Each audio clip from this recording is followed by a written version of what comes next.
animals. They've all been implemented in like the oil and gas industries, to find objects. So again, the technology is there, and there's very close uses. It's just kind of bridging the gap, and that's one of the things we're hoping to do with our partners. Alex, or Axel, I have one more question. Yeah, sure. Please go on. I wanted to ask. This is fielding it to whoever in the space that actually is able to answer. Do you feel like the troops, in for the most part, have what they need for the winter? To go ahead and operate or to stay warm, or I know that I'd heard that there's like medical things that medical kits that are needed, but I mean, are they in need of maybe like clothing, anything of that nature to help them operate better? I mean, we wouldn't be, we're an NGO, we're not connected, we're not in Legion or anything like that. But this kind of goes back to something we touched on earlier in the night, which is whether or not EOD and sappers and like need more equipment and things like that. Particularly with the way that Russia has been systematically dismantling the electrical grid around here recently. I would say when it comes to winter clothing, if not for troops, because logistics has sorted things out, the civilian population will very quickly be having a greater need. So winter clothing donations would be welcomed by all, and I don't think we're gonna have too much at any near point in time. Thank you for answering that. Sure. Sure. Let's go to Daryl and then to Charles. Sorry, Daryl, Jens, Charles Doman. Hey, good afternoon, or good evening your time. My question has to do with the ground penetrating radar. We use the system, and where I work for different things. Basically, we use it for surveying like ties and things like that on the railroad. In your application, are you having a greater success? Because I've heard that it's not as reliable, but you are having some success. First of all, how reliable is it? And do you find that there may not be enough vendors for that technology? Because that's also something that industry wise, you do have certain operators that just don't want to have their systems out, or it may be a legal issue as far as using that system. Yeah, so particularly for the GPR, that's in its beginning stages. We're trying to partner we're trying to develop an effective testing methodology for the GPR to mount it to drones. When it comes to handheld detectors, there's a number of companies that have successfully harnessed GPR technology, which was particularly true for like Afghanistan and Iraq, where you had things in the ground with very little or literally no metal in them. And so that kind of drove that. Now, when it comes to mounting it to a drone, again, I've been in the Army for decades, so there may very well be military hardware running around there that can do this already, and that's just not something that's available to us. The main success we've had is with one of our partners who's been using just straight up drone imagery to find landmines and train the algorithm to visually recognize it. And that has a more limited application when it comes to landmines. But what we're hoping it will really make a difference once we get it out here to Ukraine and deployed is particularly like submunitions, cluster munitions. The PFM-1 strikes on populated areas, for example. Those have 3 days. For 3 days, basically, they can self-destruct at any time for practical purposes. Getting a drone up there and quickly detecting all of them while they're still on the surface would be hugely invaluable. Having an AI that can recognize those. So that when it comes to our efforts on this avenue, that's where we're seeing a lot more success, and hopefully, going to be able to deploy something in the spring. The GPR is still at the testing phase. There's a lot of good things about GPR, obviously, but there are a lot of things that need to be worked out. And in a perfect world, those two technologies will be combined. Because some things the GPR is going to be better at finding, and some things just straight up visual recognition using standard cameras is going to be much better for. Sorry, does that answer your question? I might have but Yeah, you got the question. The next question I have, and this is probably for older type minds and ones that have been installed for a while. I know on farms, a lot of times you have things that are that get pushed up by the frost. Do you find that prevalent do you find that's possible, or even have you seen it before where the frost has actually pushed mines up, and that can be make it easier in some cases to detect them? Or is that just something that's not happening?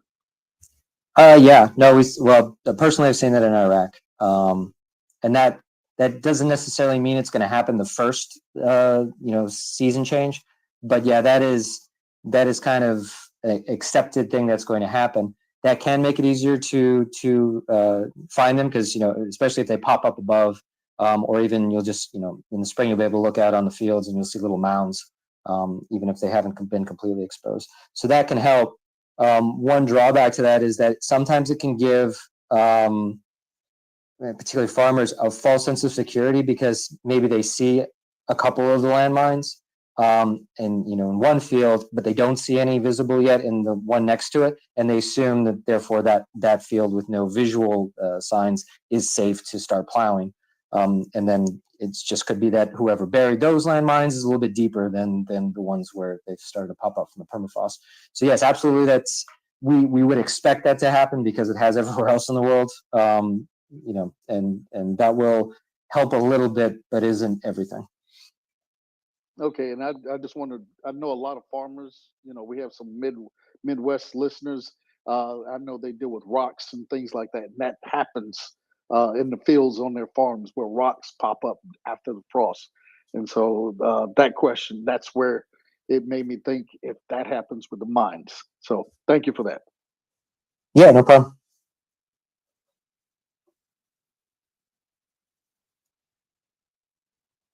All right, Jens.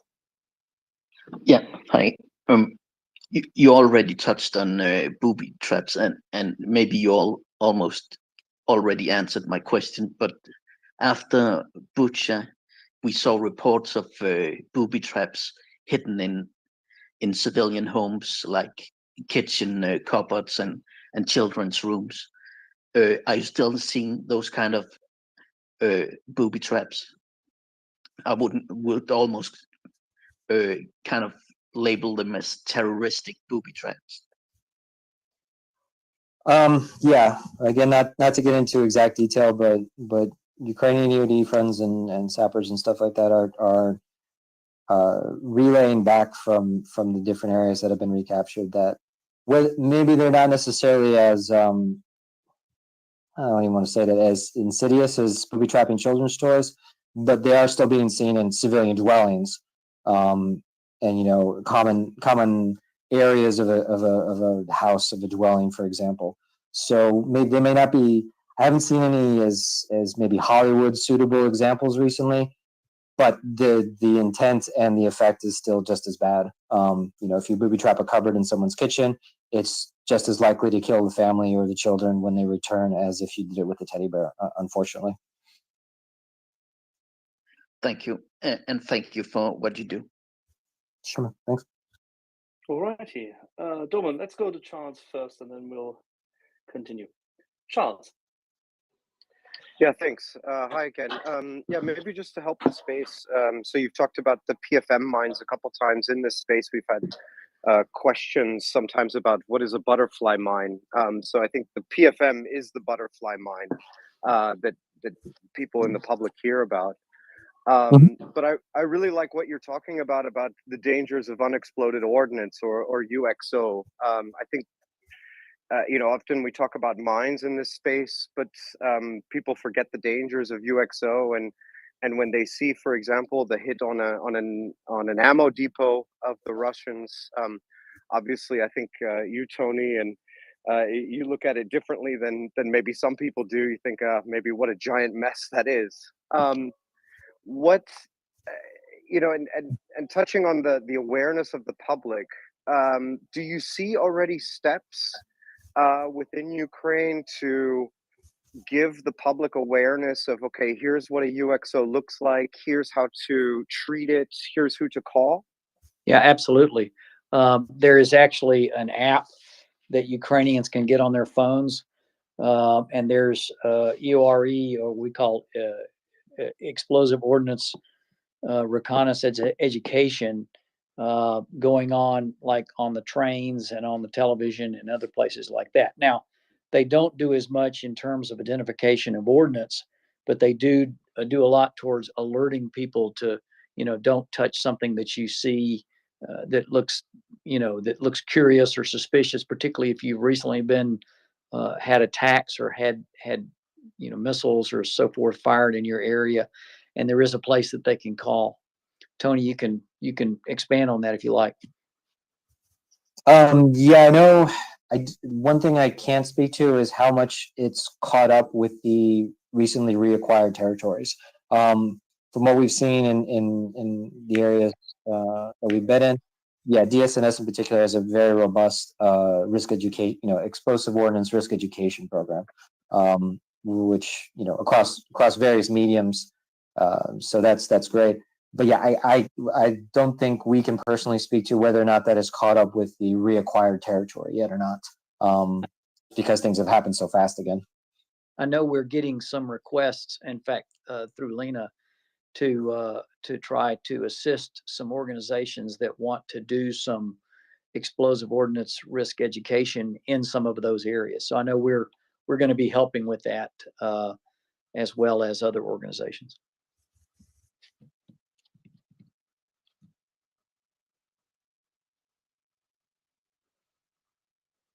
All righty, Dorman.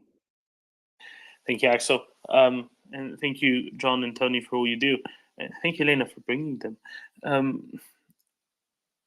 About 8 years ago, there were big floods in Bosnia and Herzegovina, shifting some minefields as well, causing, basically, people weren't sure where the mines were anymore. I'm just curious, in the areas that are particularly heavily affected in Ukraine thus far, are there any where that might be a consideration, especially as we move into the winter, a time when, let's say, more pronounced weather events, especially as regards precipitation, are maybe a little bit more likely. But also, what does that do to the stability of the mines? Anything that you have to deal with later on, how does that affect your handling of either mines or UXLs? The primary negative effect is going to be detection, and keeping track of where the hazardous areas are. That you can get a sense of where that problem is going to come up. Anything close to a river or body of water where there's seasonal flooding, that's going to require resurveying every time the seasons change, for example, just because things will shift around and whatnot. As far as what it does to munitions, it doesn't make it better. I guess is the easiest way to put it. It generally doesn't make landmines or UXO safer if they've been in a flood or in a mudslide or anything like that. It can make it more dangerous. It can reorient it. For example, it can reorient the mine upside down or into weird positions. If you have tripwires, it can make them more sensitive and tense than they were before. In another example. So yeah, I've heard this from different people, and it's a Hollywood thing too sometimes. But yeah, munitions, UXO, landmines, they do not get safer with age, almost across the board. Absolutely. Because of that, how important is it for you to get as many people together who know how to do this, who can get rid of mines as quickly as possible, being this year, next year, the year after, maybe, rather than letting this be a many-year, possibly a many-decade clearance operation? I would say this next year, assuming victory is achieved by, say the springtime, I would say the next year is going to be extremely critical, particularly for the urban areas, because those are traditionally much more difficult to clear than the rural agricultural areas are. Yeah, it's extremely important. And again, the Ukrainians are very dedicated, and they are going to tackle this problem just like they tackled the war, I think. So the more support we can give them in terms of training, equipment, etc., when it comes to EOD and demining work, quickly following on the heels of victory is going to be extremely important to avoid, as we've seen in some areas around the world, it just never seems to end. Yeah, absolutely.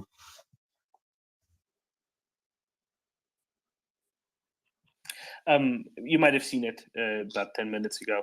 One of our listeners here from Norway, Rusty, tagged all of you. I think Tony, he got your handle wrong because he thought that the 0 was an O. In some tweets about a Norwegian TV-based charity appeal, and they've actually collected money for minefield clearance in 2011 already. It's a week-long TV marathon every year in Norway. They raise tens of millions of dollars, and just a suggestion by him, if you maybe have a minute, look into that. Maybe it might be a thing for you or a big organization perhaps that works in the same way to apply and help with the clearance of mines and UXLs. Just a suggestion. He asked me to raise this with you, so you know to have a look. Of course, yeah, we'll definitely look at that. Yeah, thank you. And that's something maybe we haven't touched on a lot. There are Ukrainian demining organizations. They do have organic capabilities to some extent. So we're hoping and we're encouraging that, not just the big international NGOs coming in, but actual Ukrainian demining and clearance organizations are gonna pick up steam and hopefully get some support. So yeah, definitely. Thank you. Yeah, it's going to be a gargantuan effort, right? One way or another. Let me layer on top of what Tony just said. One of the things that we've been trying to do, that Bomb Techs Without Borders has been trying to do from the very beginning, is focus on the Ukrainian solution to the problem. There are a lot of big NGOs and big demining organizations, and there will be some of those involved in Ukraine, no doubt. But there's a lot of capability in Ukraine. And one of the things that we've been trying to do is discover that capability and connect the dots. Tell people, if somebody over here builds a tool that would be appropriate for use in explosive ordnance disposal, and here's an explosive ordnance disposal unit that doesn't know that tool is actually built in Ukraine, actually available in Ukraine. We've been trying to connect those dots with some success. So we're always looking for help, but we're also looking for the Ukrainian solution to the problem, because we want Ukraine to have long-term capability, and also because we see Ukraine as a long-term partner in this kind of UXO clearance around the world. Once they got their arms around the problems in Ukraine, there will be a lot of very well-trained Ukrainians who can help around the world in some of these other problem areas that we have. So we're wanting to build the capability within Ukraine, not only for Ukraine, but also for the rest of the world.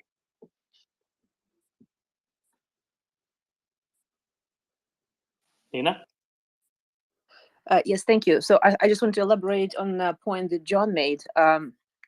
Given the fact that Ukraine has so much tech talent, being quite a significant tech skill hub in the Eastern Europe, I think you definitely will see a lot of interesting developments coming in the nearest future. And the key is definitely self-sufficiency, because you cannot constantly live on the life support. Making Ukraine self-sufficient and functioning on its own, standing on its own feet, is paramount and the key message. And as you said, John, there are nonprofits that just act across. So, for example, if, in their opinion, need in Ukraine wind it down, they go to the next stage, to the next country. However, the ones that are dedicated to Ukrainian purpose, like for example, your affiliate of Bomb Techs Without Borders, or the ones that are organically Ukrainians, they would remain focused on the topic at hand, and that will bring Ukraine to that point of the self-sufficiency and being able to function on its own. So that is definitely a very important point, to focus on those NGOs which have focus locally. Thank you.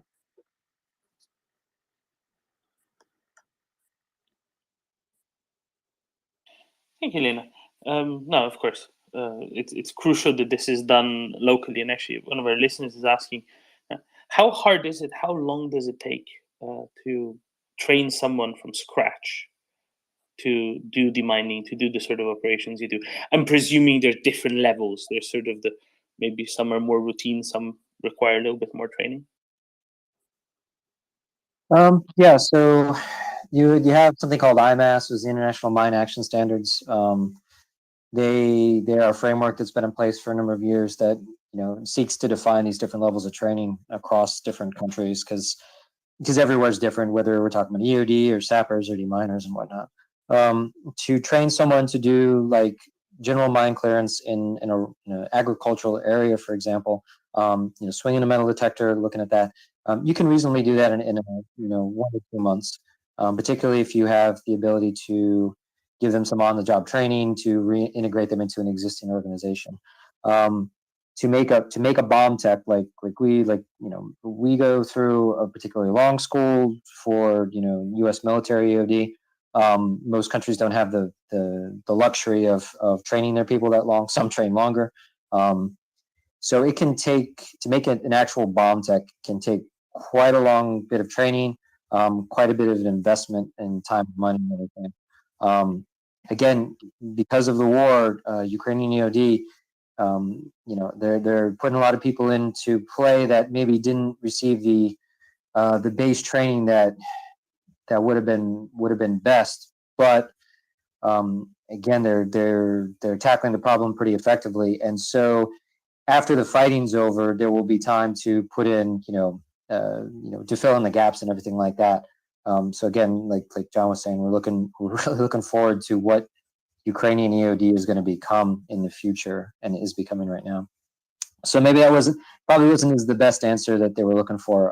But yeah, it can take a while to make someone into what we call a full-blown bomb technician. But there are different levels of training to support the effort for demining UXO removal in the meantime. And one more, maybe silly one before I pass to Antti. Especially when it comes to demining fields where large areas are involved, large numbers of mines, very likely. What is the situation with using, or what are the preferences of doing it manually, slowly, versus using some of those mechanical demining things like the sort of flail tanks that people might think of from the Second World War? Are they maybe less reliable, less likely to actually clear everything, or is there anything else to play? Because there are large areas of Ukraine that are possibly mined, well outside of urban areas, and maybe to expedite things, would that be a good approach? So I don't want to speak too much out of turn, because I do not specialize in that kind of thing. I have done a bit of urban clearance with mechanical assets, which is a different ball game for a number of technical reasons. Having said that, in general, even if you use the machines, they are, you could say they are safer to get some of the clearance done, but they usually have to be then followed up with manual demining techniques, swinging handheld metal detectors for quality assurance, because shifting soil, a variety of different reasons, the mechanical assets are not 100%. Even manual demining is not 100% either. That's why you have different quality control methods that you put into place, and cross-checking and all these other different things. So again, people support, and there's funding for mechanical demining assets, be it agricultural or maybe even more vitally in the urban environments. They're going to get put to use, and they will at the very least augment manual techniques and make things a bit safer for the people doing the job. Thank you very much. Antti? Thank you. Domen, you basically asked my questions, so all that is left for me to do is thank you guys so much for your great service in this very dangerous profession. So thank you so much, and yeah, that's all I had to say. Thanks, Ben. No worries. Thank for your words. All righty, we'll try to cycle up James and Yes, hello. James H. Hello. How are you? I'm pretty You had a good question today. for Dom. I have a question today about, and I hope I didn't just miss this while I had to go away, but about the role that animals play. I clearly see some dogs out there. I wondered in particular about the Gambian pouch rat and the role it plays, and it seems like that would be more noses per pound, if you will. And so anyways, that's my question, and thank you for the brave work you do. I feel like we heard earlier from one of the sharpest guys at the end of the sharpest sticks in Ukrainians' arsenal, and now I feel like you guys are like the sharpest tweezers pulling out the bad shit. So anyways, thanks. I'm going to step down. I've never been described as a tweezer before, but yeah, I kind of like it. I mean it. So this kind of goes back to, you didn't miss it, I don't think, but what I was just saying about even with mechanical assets or there's always got to be some kind of cross check. So using I've never personally used the rats before. I have been involved in clearance operation that use dogs. They are one tool. They are one piece of the puzzle. So I would never advocate. We would never say, oh, this village was occupied by Russians. Walk a dog team around, and if the dog doesn't sit on anything, call it good. That wouldn't be fair to the dog, for one, because it's more complicated than that. Animals are trained on specific things. Like for example, in Iraq, they brought in a bunch of dog teams that had been trained in traditional explosives that you would find at an airport. That wasn't what ISIS had used. So the poor dogs weren't finding anything. Not their fault. It's just limitations. So animals can be a good component in the overall process, but they're just one component of the overall picture. One tool in the toolbox. Yeah, exactly.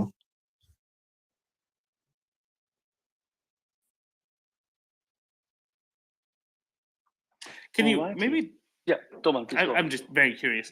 Could you dive a little bit further into the whole traditional explosive versus non-traditional explosive? What things were used, perhaps, that dogs weren't trained on? Again, for this forum, all right. So you have a multitude of different kinds of explosives that can be used in conventional munitions or in improvised ones like ISIS loves to use. But even within Russian munitions, you have a variation of which explosives are used. You have different blends for different applications. So when a dog is trained in sniffing out explosives or drugs, for that matter, they are trained on specific items, and usually that is, particularly if they're just on airport duty or they're checkpoints, they're trained on what's most likely to be seen.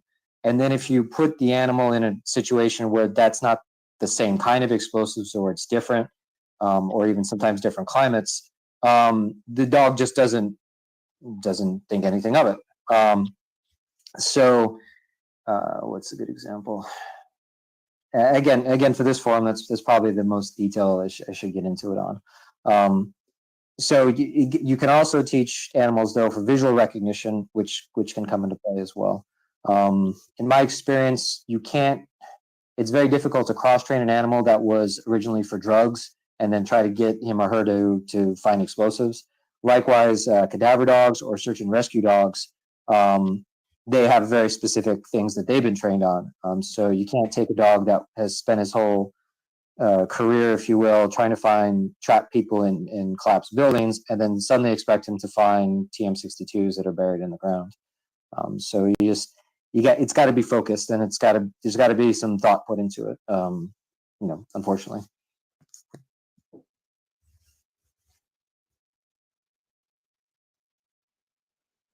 Our colleague War Dogo has a question as well. War Dogo, you want to go? Yeah. Hi. Thank you, Thank you, ma'am, for what you're doing.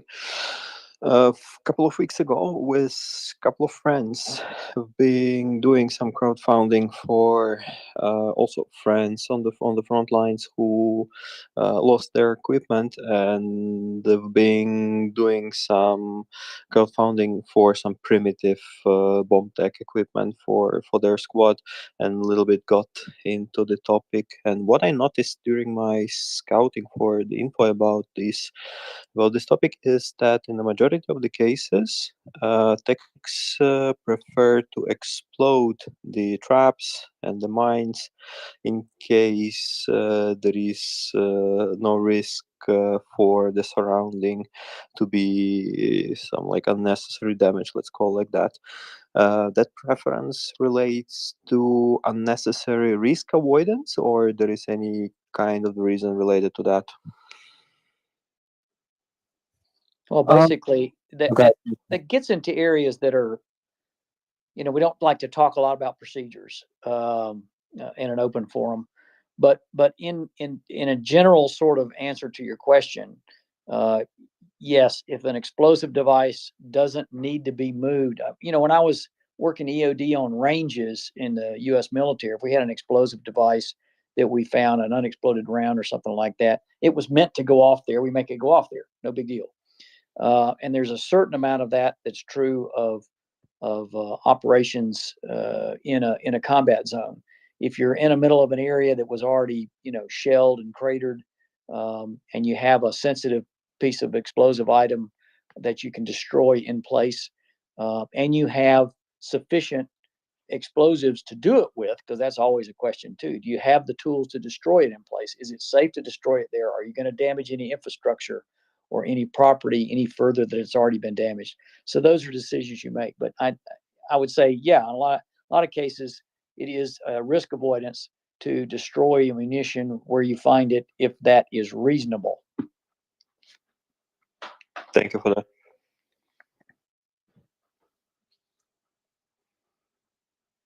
Daryl. Okay, here I go back to my questions again. You were just mentioning how you guys would disable in place as much as possible. Once you guys have disabled, what is your methods of disposal of the mines once you've collected them up? I know that can be an issue in itself. Do you send them off to DODs for training, or say taken apart so that they can be analyzed, or is there something else you guys do, or something else that has to be done with them?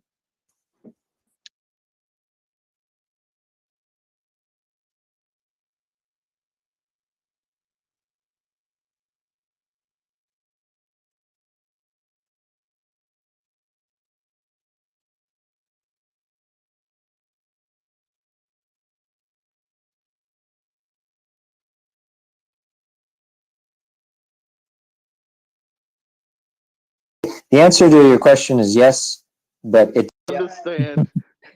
We Yes, all understand secrecy, so I understand how that can be. Yeah. I just thought I'd ask it. I mean, all those things I've done in different places around the world, but with very, very different situations. And then for the Ukrainian forces right now, again, it's probably best if we don't speak to specifically how they're handling things at the moment. that's right. All right, thanks a lot. No worries. Return to sender with. I'm sorry, what? Return to sender is preferable, I'm sure. Absolutely. No, I mean, seriously, one of the main differences which we've encountered now is that the Ukrainian armed forces more recently have been using minefields in order to shape and fix the enemy. However, they know where they're throwing them. They know exactly where they're going. And then so essentially afterwards, when passing through the area and having either taken the enemy, annihilated the enemy, or circumvented the enemy, they are in a position to highlight as to where these mines have to be then later on demined. This is completely different for the Russian forces, as we know. We expect to see significantly more mines now in especially the areas to be freed in Donetsk and the likes. These are less agricultural areas, but they're industrial areas. So for a long time, there will be a lot of, as I understand, manual work to be done. How do you see this? How many mine experts would you think, from your professional experience, and I know this is a bit speculating, and I know this is a rule of thumb, but how many mine experts do you think would it take for Ukraine in the next decade to deal with this issue? If they went the route some other countries have done, in recent wars, and they wait for the international community to send those demining experts, then you're still looking at, hundreds and hundreds, if not thousands, and it's not going to get done in 10 years. But what they are doing, and what I feel confident that they will continue to do, is grow their own. So, probably tens of thousands if we're talking about miners, EOD techs, the whole spectrum in between. The good thing is that once the fighting reaches a certain point, or after the fighting, potentially different units and ex-soldiers and veterans will be able to repurpose for these kinds of missions. So that's a bit hopeful for the future. They'll be able to take the base that they've established, the lessons that they've learned during the conflict, and then just keep expanding upon that. Yeah, it's going to take a lot of manpower. It's going to take a lot of, this goes back to the armored, or the mechanical assets. It's going to take a lot of doing. It's going to take a lot of money. But I think out of all the conflicts we've seen, this is probably the best place for that to happen, and not go 10, 20, 30 years down the road without the job being done. Well, and we've seen the way the Ukrainians are already in terms of taking back places, like in the early parts of the war, Bucha, Hostomel, and Irpin. I mean, the reconstruction effort up there is moving quite rapidly, and even in places that have been attacked in recent weeks with cruise missiles and drones and things like that. The Ukrainians are not waiting around for the rest of the world to come fix them. They're getting it done. And so I suspect that their attitude about mine clearance and explosive clearance, or as we call it, ERW, explosive remnants of war, clearing those items from their land so that they can go back to utilize them. I think they're going to want to do that post haste.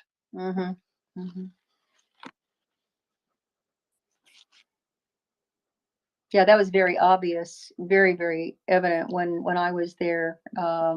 Bridges that are blown out, they just go ahead and build a road around it, and while the bridge gets repaired, they're not waiting for FEMA or State Farm. They're getting with the program.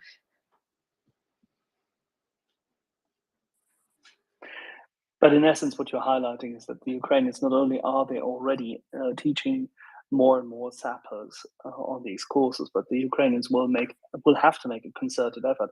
I recently had a discussion with a friend of ours who's been here at the Baltic Defense College, and he also highlighted the fact that, and he is from, a senior master sergeant of the Ukrainian armed forces and training their NCOs, and he highlighted very specifically that Ukraine is making a substantial effort in that field, but it requires a lot of additional trainers, because the training, I've never been a sapper from a completely different field of expertise, but still, I understand that this takes a very meticulous training effort, and it's not something which can be done on the fly. So how do you see these training courses to be adapted by the Ukrainians? What should they be looking for, and what does the public, being our audience, have to expect? How long it takes to make a decent EOD expert? Well, I think, we say this a lot around here. You have to set realistic expectations, and it's a complex, enormous problem.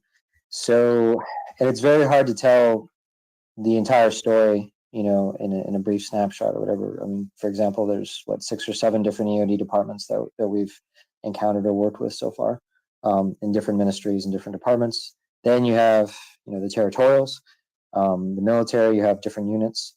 So, to the public office, I would say you should expect to keep hearing about it, but just because maybe you hear that work's not progressing as well in one area doesn't mean that it isn't progressing well in another. Just like this current counteroffensive. I mean, especially with the audience that's on tonight. I mean, one minute you hear that the front is collapsing and the Russians are making progress, and the next minute you hear that they're on the run.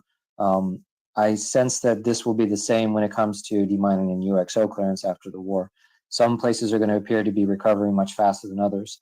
Now, there may be straight up logistical and financial reasons for that, or it may just be public perception. It may be that more refugees return to one area quicker than the other, and unfortunately are going to start encountering more explosive hazards, and accidents are going to be happening quicker. And that may make it look like the demining efforts aren't on schedule, or it's taking too long to train people. It's not necessarily the case. Some of it just does come down to luck after all. Sorry, so another roundabout way of saying there's not a simple answer to your question. No, I do understand this. It's more about a methodic training course, as you will have experienced it, for example, in the US Army and the likes. And if the Ukrainians follow their own existing course system, how can it be, let's say, amended or upgraded or even intensified and accelerated?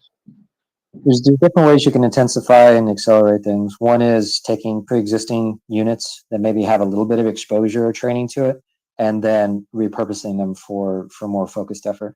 For example, if you have sappers who have only received training on how to put landmines in, well, they still have a better leg up than I don't know, a cook unit, right? So there are different populations, whether they're military or civilian, that are going to be better suited for that kind of training.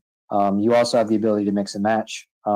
When I was in, a year or so ago, when I was in Syria running a demining program, we would recruit a blend of people. So you'd have maybe a third that had some kind of demining experience, you had a third with military experience, and then you had a third of people with no experience. And throughout the training course, they would make up for each other's pros and cons. So there's different ways you can maybe not necessarily accelerate the training timeline, but make it much more useful. And that will then pay dividends when it comes to field deployment in the number of casualties and the effectiveness of the clearance. Because that's something we haven't talked a lot about tonight, which is there will always be casualties in the field of explosive hazard clearance. Like, that's just the reality of it. The care and attention you pay in detail in the training cycles, and trying to balance pros and cons, take into culture, language, etc. That's all going to then pay dividends or not further down the road over the next few years. So when it comes to outsiders, be they military or on the NGO side, and they're thinking about running training for people in Ukraine, right now they need to look at the realities of the conflict. You're not going to get a perfect 3 to 6 month course with people. You need to be flexible and give them training or advice, or just listen according to the schedule of the war. After the war, you're going to need there needs to be prep work put in ahead of time. I mentioned this before. We have some really fantastic volunteers here in Kyiv that act as translators and interpreters. That kind of ability is hugely important. And some of the, again, nothing bad on people, but some people we've encountered in country that wanted to give training to Ukrainians on the military side didn't even have anything put into place in Ukrainian, or have an interpreter. I mean, so it's not going to be effective unless the homework is done ahead of time, which is one of the reasons we're staying here on the ground and keeping a presence here, because you have to understand what's going on in order to be effective. Sorry, I think I'm on a soapbox now. My bad. Yeah, makes sense. Daryl. Yeah, my question has to be, okay, you have one of the things that caught my attention was when you said people are moving in. Do you think it will be effective for the government to say have a um, repopulation program in which they actually teach the people to look out for certain things as they're going back into their homes? Hey, look out for look out for this, especially like if they have children and they're bringing children back, being able to have them identify things for them to be wary of, as far as like children, like the teddy bears that have the anti-personnel mines, the little butterflies that they may encounter out in the field. Um, I don't know whether Ukraine has it currently, but have something like that, a pamphlet even, for them to be able, before they go back home. Hey, look at this, read it, understand it, so that if you encounter it when you go back home, call this number. Don't touch it, blah blah blah, so that these people understand that it may be safe, but it's not 100% safe, and to be wary and look out so that they don't run into situations that we have civilians that are killed unnecessarily because they just didn't recognize the danger per se. Yeah, no, we know that, particularly with DSNS and some other different charities that we've encountered, there are efforts in place for that. I think where the gaps that people might fall through right now is, again, this counteroffensive that's been amazing is it's solving one problem, which is the Russians occupation, obviously, but it's creating another problem, which is just too much land too quickly. There is a Ministry of Reintegration that was created, back, to handle the 2014, conflict and everything. So again, I don't want to speak out of turn. I'm not sure what efforts they're putting into place right now or in preparation for the spring. We're hoping over the next few weeks to be able to talk more with DSNS in particular and find out what those efforts are. That's not something that we're equipped to help a lot with, but we're happy to advise and help create those pamphlets to make sure they're more accurate. Thank you. One of our earliest efforts was to do some training for patrol police to be able to recognize different items, because they were sort of the first line of defense when people would call in. They came back to their house after they'd been gone or after a bombing raid or something, and they would discover things. And of course, they would call the EOD squad that would come out to respond. And so we were trying to help a little bit at the request of the police in training some of the patrol officers in just basic recognition. So we have the capability of doing that kind of stuff. And as I said, we are starting to work with some organizations about EURE.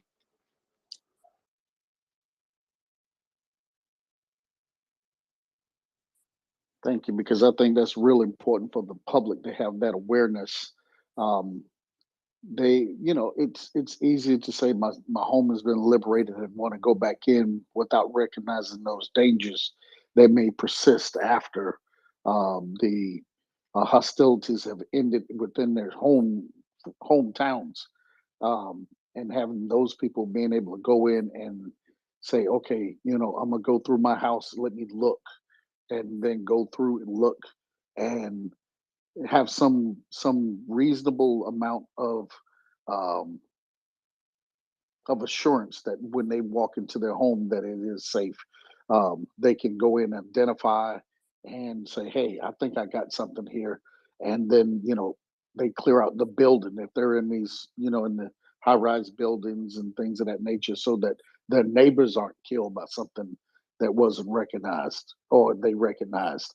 And so I think that, it's going to be important in the future as they come back. And I'm glad you guys at least have had some touch with being able to educate the people on that. So appreciate that. Yeah, likewise. Lena, you had another question?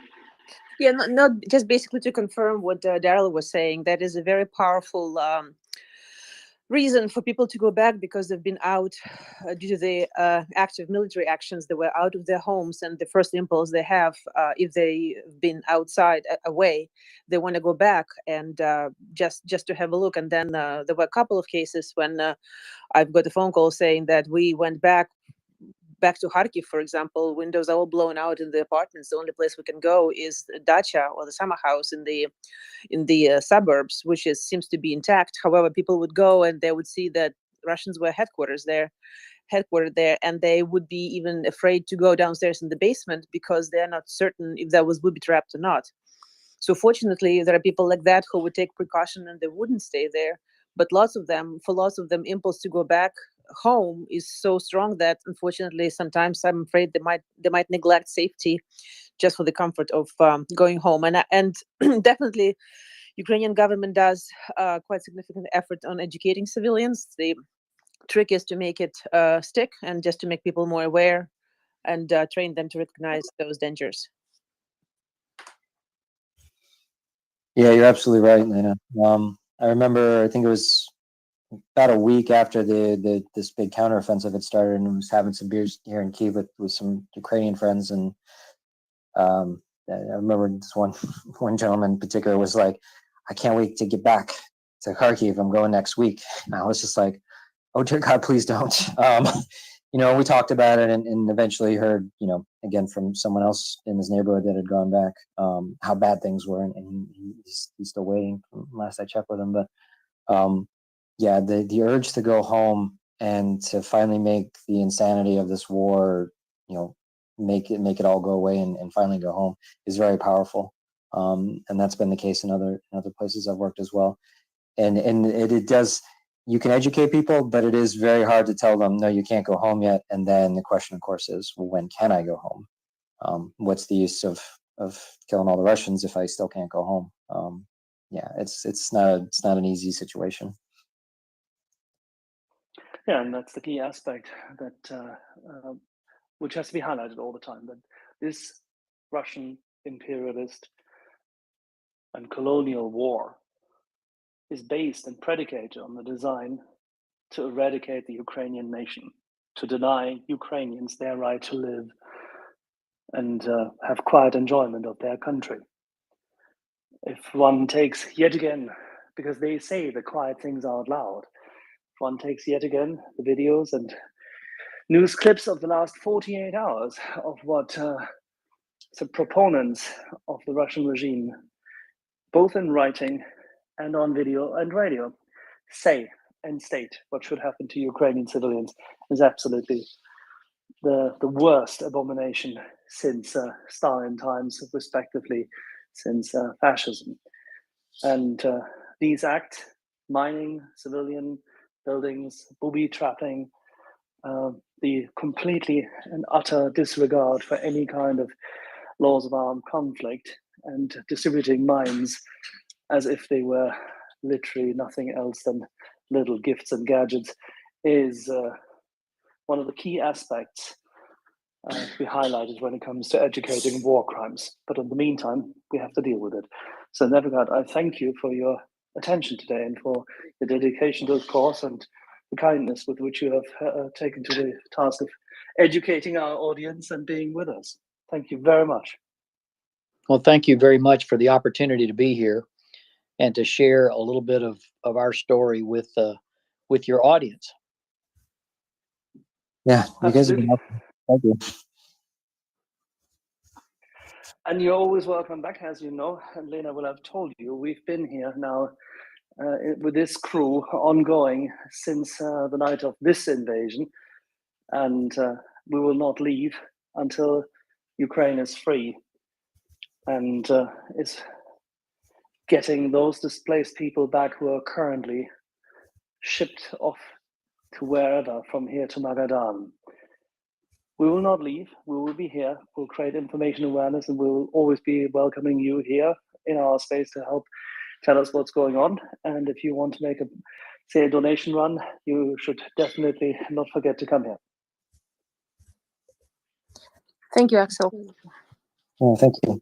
Thank you very much. Sincerely appreciated. And for everybody in the audience, if you haven't quite seen it yet, the bomb tax without borders do have an address where you can donate to their cause and help them actually make sure that fewer mines will hit both armed personnel, farmers, families, civilians of all kinds, and protect the children of Ukraine.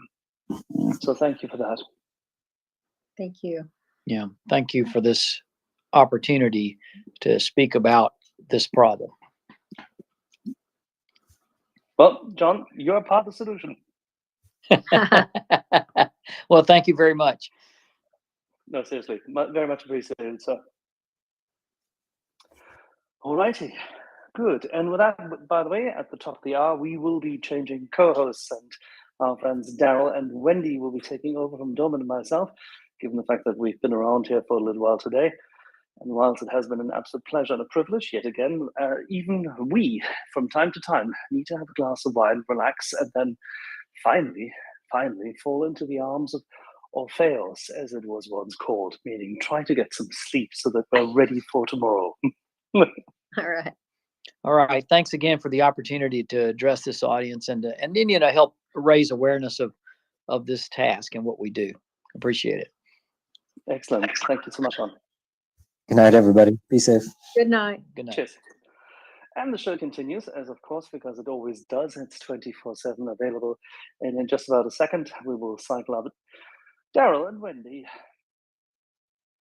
Before we do so, Axel, I have a question for you. Oh, do you still want to talk about? Oh no, you have a question. Jesus Christ!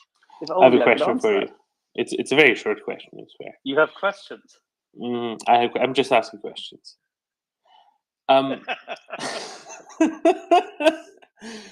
Isn't it a wonderfully Sisyphean effort that the Russians have been engaging in at Bakhmut? For months, they've been pushing, finally got to the edge of the city, and then over the course of 2 days, they got pushed all the way back to where they were 3 months ago. Yeah, isn't it funny that it's like a Tom and Jerry skit? I have already been reminded by an appropriately pedantic German that they'd have to try it all again for it to count as Sisyphean. I don't know. Don't know if they'll have the opportunity to. I am absolutely certain that Dara and Wendy can talk about this in significantly more detail, and at some point in time, our friend Yehuda will come back as well. But yes, for the audience, it should be said that it seems that Russian troops not only have been attrited in recent weeks quite heavily in Bakhmut, and not only that they have lost far in excess of 7,000 men on their end, KIA, but that Ukrainian troops have outflanked them at Bakhmut, and by that means forced the Russian artillery to disclose further positioning, because they were shooting at the flank, were easily detected and taken out by HIMARS, so that the whole line collapses. I was hoping you'd say they were taking out the flankers. No, unfortunately not. But there you go. All righty. So, Wendy, Daryl, I think it's time for Dom and myself to have a glass of wine. We'll be remaining on the panel to enjoy you running the show. I have one more question from the audience to answer. Whether the Russians were using the asphalt factory to produce their emotional support pyramids. The answer is no, because the pyramids are made, the emotional support pyramids, tetrahedra really, are made from concrete, not asphalt. So no, definitely not. And they're not pyramids at all. They approximate tetrahedra. No, Peter Doran and I had a small chat this morning on the internet through the magic of computers, and we figured out why they're using tetrahedra to form the dragon lines. Because this is a well-kept secret, but tetrahedra perfectly tessellate dragons. Sorry, tetrahedras are tessellating dragons. Yes. That's it's a property of dragons that they can be perfectly tessellated by tetrahedra. Now you need to discombobulate and dissect this for me, because I was completely unaware that there was so much tessellite in these tetrahedras. Okay, now that we've chased away everyone who didn't pay attention in college maths classes, and yes, it's maths with an S because it's mathematics. The Americans can take over. Are you trying to educate colonials who are currently yet again saving our ass? Well, it's only fair, isn't it? They need to get something back in exchange. A friendly smile, you mean? And slightly derogating comments about their aberration of the English language. Okay, there you go then.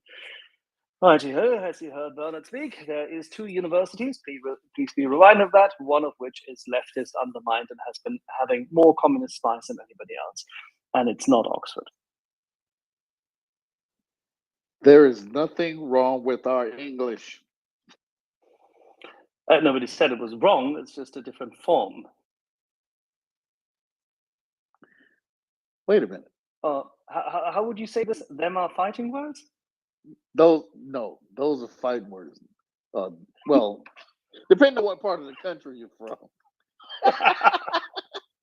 All right, Dara, we will cycle you and Wendy up now finally, because otherwise Dovan and I will get completely silly. We'd rather be silly from the panelists, speakers, rather than being co-hosts, because then Just we give me 1 distract. minute to change the title.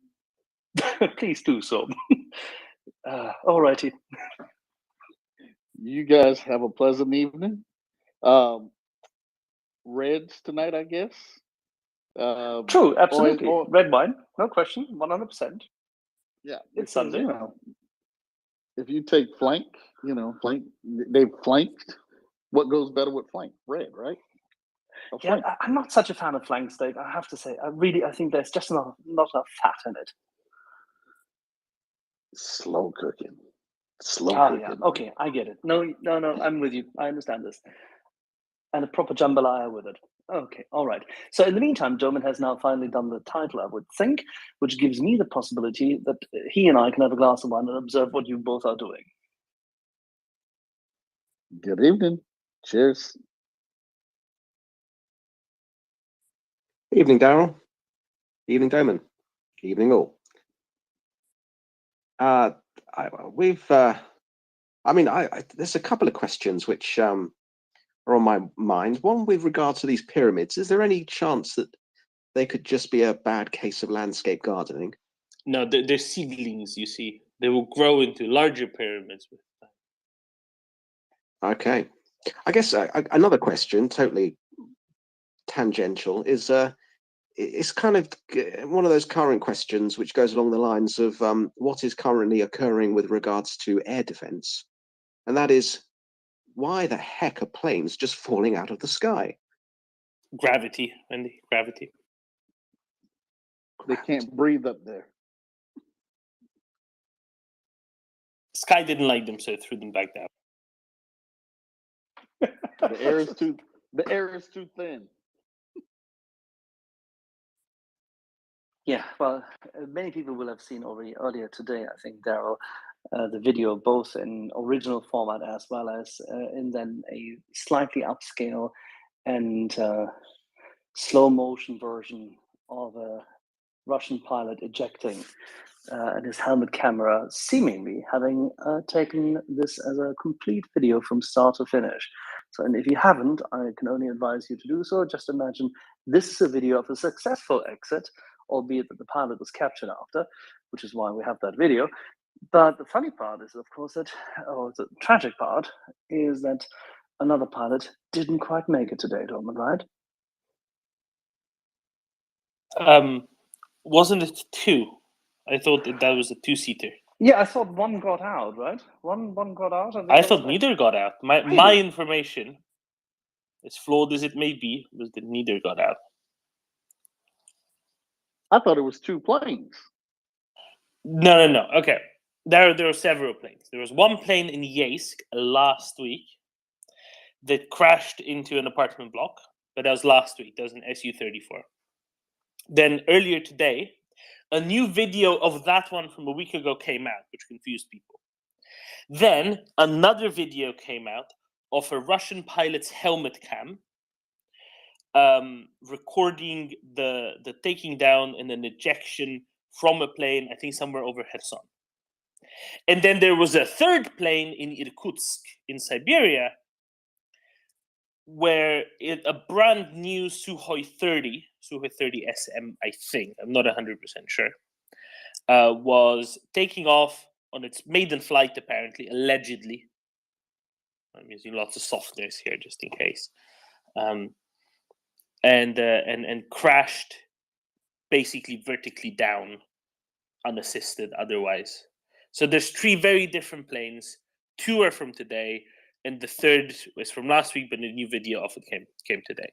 So in Yeisk, both pilots ejected. Over Kherson, the single pilot ejected, because there's only one, I think. And in Irkutsk, both pilots smashed into the ground. Poor things. This concludes the MriyaReport weather section. Poor things. Thin air. It just, when birds go down, you can only wonder, was it a BB or was it, just the, toxic air? Garden gnomes, Daryl. Garden gnomes. No, not the gnomes. I hate those little things. Well, Axel, apparently, Boris Johnson is not standing in the Conservative Party leadership contest. Per Stephen Swinford, who's a political editor for The Times. Yeah, 10 minutes ago, he tweeted that Boris pulled out. That's interesting. Let's wait what happens. Because about an hour ago, there was a different signal from the Boris camp. Yeah, sure. But I'll just note that breaking, Boris Johnson pulls out, has different connotations with Boris Johnson usually. That's pretty interesting, Damon, actually. Right, because usually it's he gets into his car and pulls out of a parking spot, right? That's very often reported on. Yeah, I mean, this is definitely a moment for a Sometimes demonstration. he's jogging and then gets into a car, and right? We've seen those videos. Oh yes, he has a problem with that, with cars, with a lot of things. So we don't. Okay, so now the BBC is opening up. BBC now quotes him as saying that despite having the support of the MPs required to run, he had come to the conclusion this would simply not be the right thing to do, as you can't govern effectively unless you have a united party in parliament. So now the question is whether we will lose Ben Wallace over the, shall we say, rather strange views of the uninitiated Mr. Sunak. I suspect that this will be a return to a more broad church approach to cabinet building by the Conservative Party, something that was normal until a few prime ministers ago, where all wings of the Conservative Party would have solid representation within the cabinet. That has been somewhat diverged from of late. And therefore, I think that Ben Wallace stands a good chance of remaining in position, especially since he's pretty much the one minister who didn't have any big problems in recent months and might, show some stability and such. Yeah, but it's about defense policy. If Sunak goes through with his crazy views on the Treasury and falling in line with the Whitehall minions, then Wallace cannot go on. In the battle between the White House and Whitehall, I think we know who's going to win. Yeah, well, don't forget, Sunak believes that just because he has enough money, he doesn't have to care about anything anybody tells him, and he believes he's really, really intelligent. He actually does believe that. Yeah, I won't continue because it doesn't really matter, because it seems to be a done deal at this point, and the rest of it is just will it, want it, and I think we'll just have to wait. Yeah, we just need to hear from Wallace this evening. That's the most important piece of news for a continued proper leadership in the MOD. I think listeners who rightfully and completely understandably don't follow UK politics in great detail, might be heartened to hear that there is huge consensus for the support of Ukraine's survival. And just like with the Italian PM recently, that this is a moment for a demonstration to show a continuity of both the military and humanitarian aid for Ukraine, and in that order, the military then the humanitarian, because the former ensures the widespread application of the latter. So it's a moment for Sunak to get in line and show that he is part of that consensus. It's a moment for the opposition, and not just in the UK, but perhaps across Europe as well. You know, to show that they're serious parties of government, that they pledge to uphold the values and the principles that we choose to live by and bring our children up by. So I personally can't see any change in policy. This international solidarity of Ukraine is a juggernaut, folks. It's not going to be stopping. So what you're saying, Wendy, is that we're looking at a little bit of performative politics ahead of the real sit-down dinner. I think we know which side our bread is buttered on, Daryl. And same thing we're seeing here. A little bit of performative politics ahead of the meal, being everybody sitting down for the meal.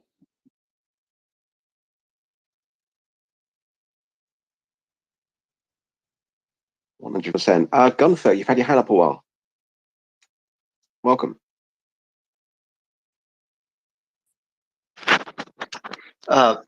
Hey, so you know, since the Russians don't have the ghost of Kiev on their side, maybe the pyramids form some sort of like, you know, ethereal, spiritual energy conduit for, you know, positive vibes, man.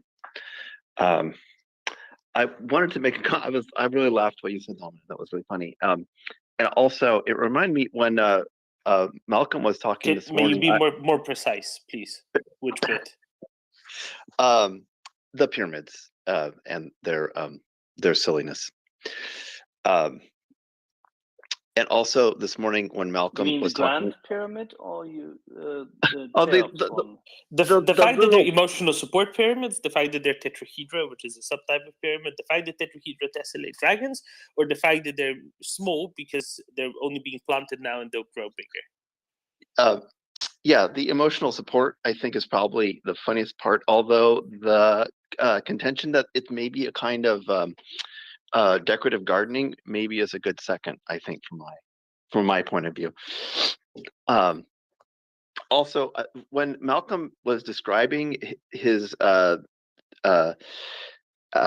he was sort of treated by Russian state media this morning, I started crying. That was really funny. I enjoyed that a great deal. So I'm appreciating the levity this morning, guys. Thank you.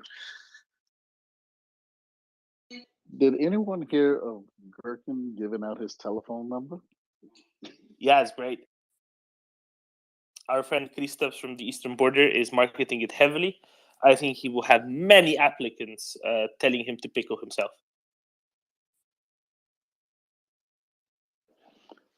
I guess if he needs a driver, he won't have a shortage, huh?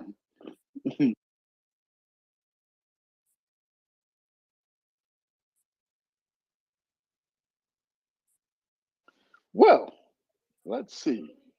We cleared hands. Wait, go ahead, Gunther. Okay, this is a somewhat serious note, but because it involves nuclear stuff, it's not really. But anyway, I'll ask the question. So, in one of those Tom Clancy novels where a nuclear weapon gets detonated, they're able to figure out, based upon the isotopes of just from looking at the sample of like where that particular physical material is produced. Is that just a thing for the story, or is that like really true?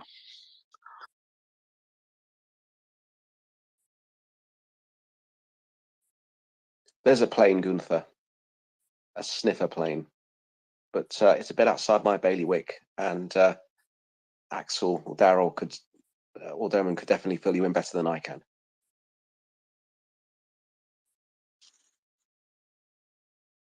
I was just sort of wondering if, with this ridiculous dirty bomb threat, and if something, God forbid, actually happened, could we tell the source of where that material was created?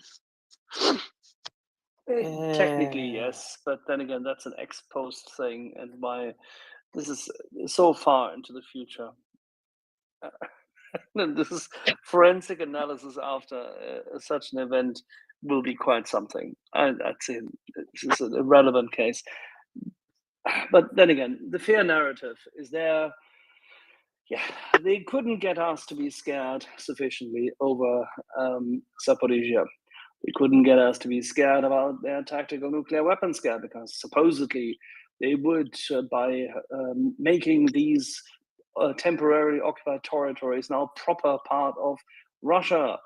Gosh, they couldn't get Ukraine scared to bomb military bases in Russia already on day 2.5 of this part of the invasion. So they couldn't really pull this off. It's a completely, utterly bereft of any sense scare. So whoever still falls for this should give their head a wobble. Yeah, no, I definitely don't. I was just sort of intellectually just sort of turning it over in my head. That's all. Can I say one more thing about that, though? Sure, please. So, so if, one consequence is that if the West abandons Ukraine and Ukraine has to accept some terrible peace, is it seems very likely that a lot of actors in the world would pursue their own nuclear programs, right? And someone pointed out that a lot of countries, they wouldn't have to build, like, suppose you're like Sudan or Yemen or, just name it, Vietnam. Like, you don't have to build a full-on intercontinental ballistic missile. You just have to build some sort of dirty bomb, and there is your deterrence. And that is not a world that I think anyone wants to live in.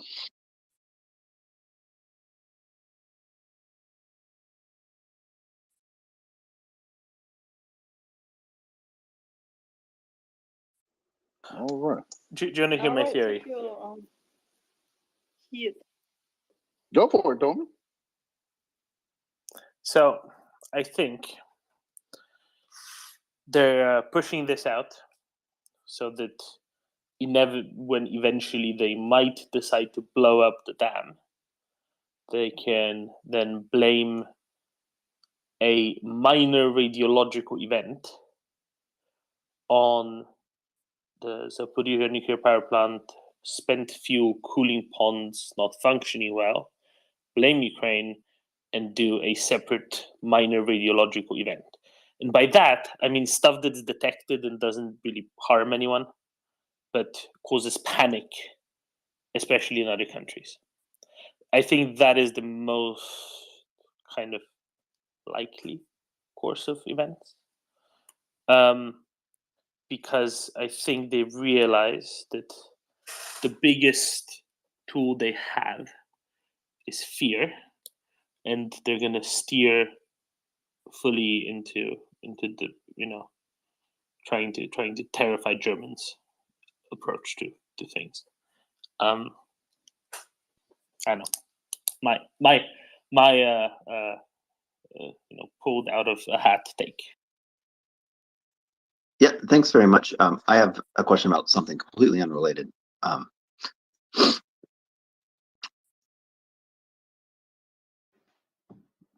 Well, let me say this real quick, folks. If you have spoken, and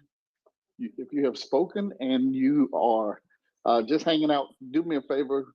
We have people that are trying to come up, and we don't have any room for them on the board. So you guys know how this works. Do us that favor and drop yourself, if you would. Thank you. Go ahead, Wendy. Cheers, Daryl. Gunther, did you have a second question you wanted to ask? Yes, I do. So I saw the reports too that Wagner was sort of pushed back around Bakhmut.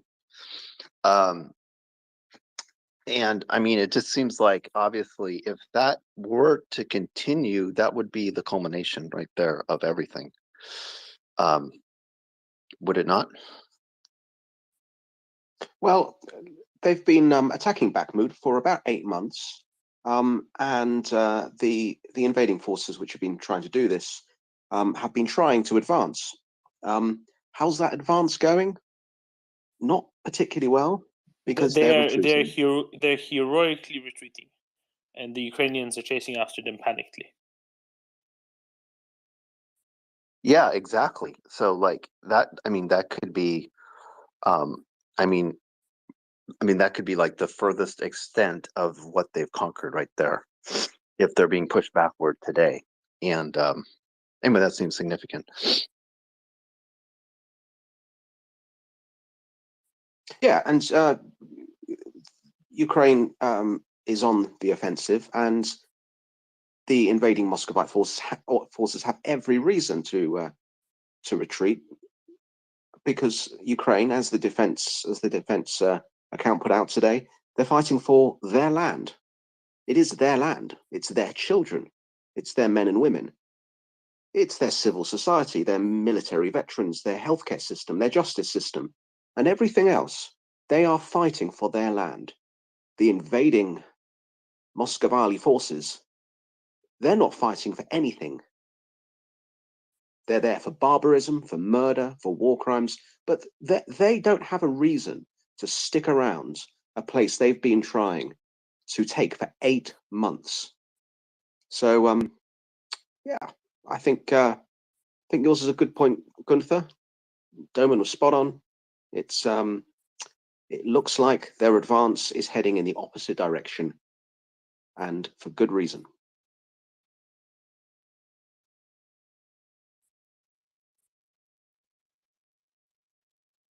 So I'll just take this moment to say that we've had some pretty incredible people on this space today, and I hadn't had the chance to hear all of them, but we've had the incredible Malcolm Nance, who, as we all know, is currently fighting in Ukraine.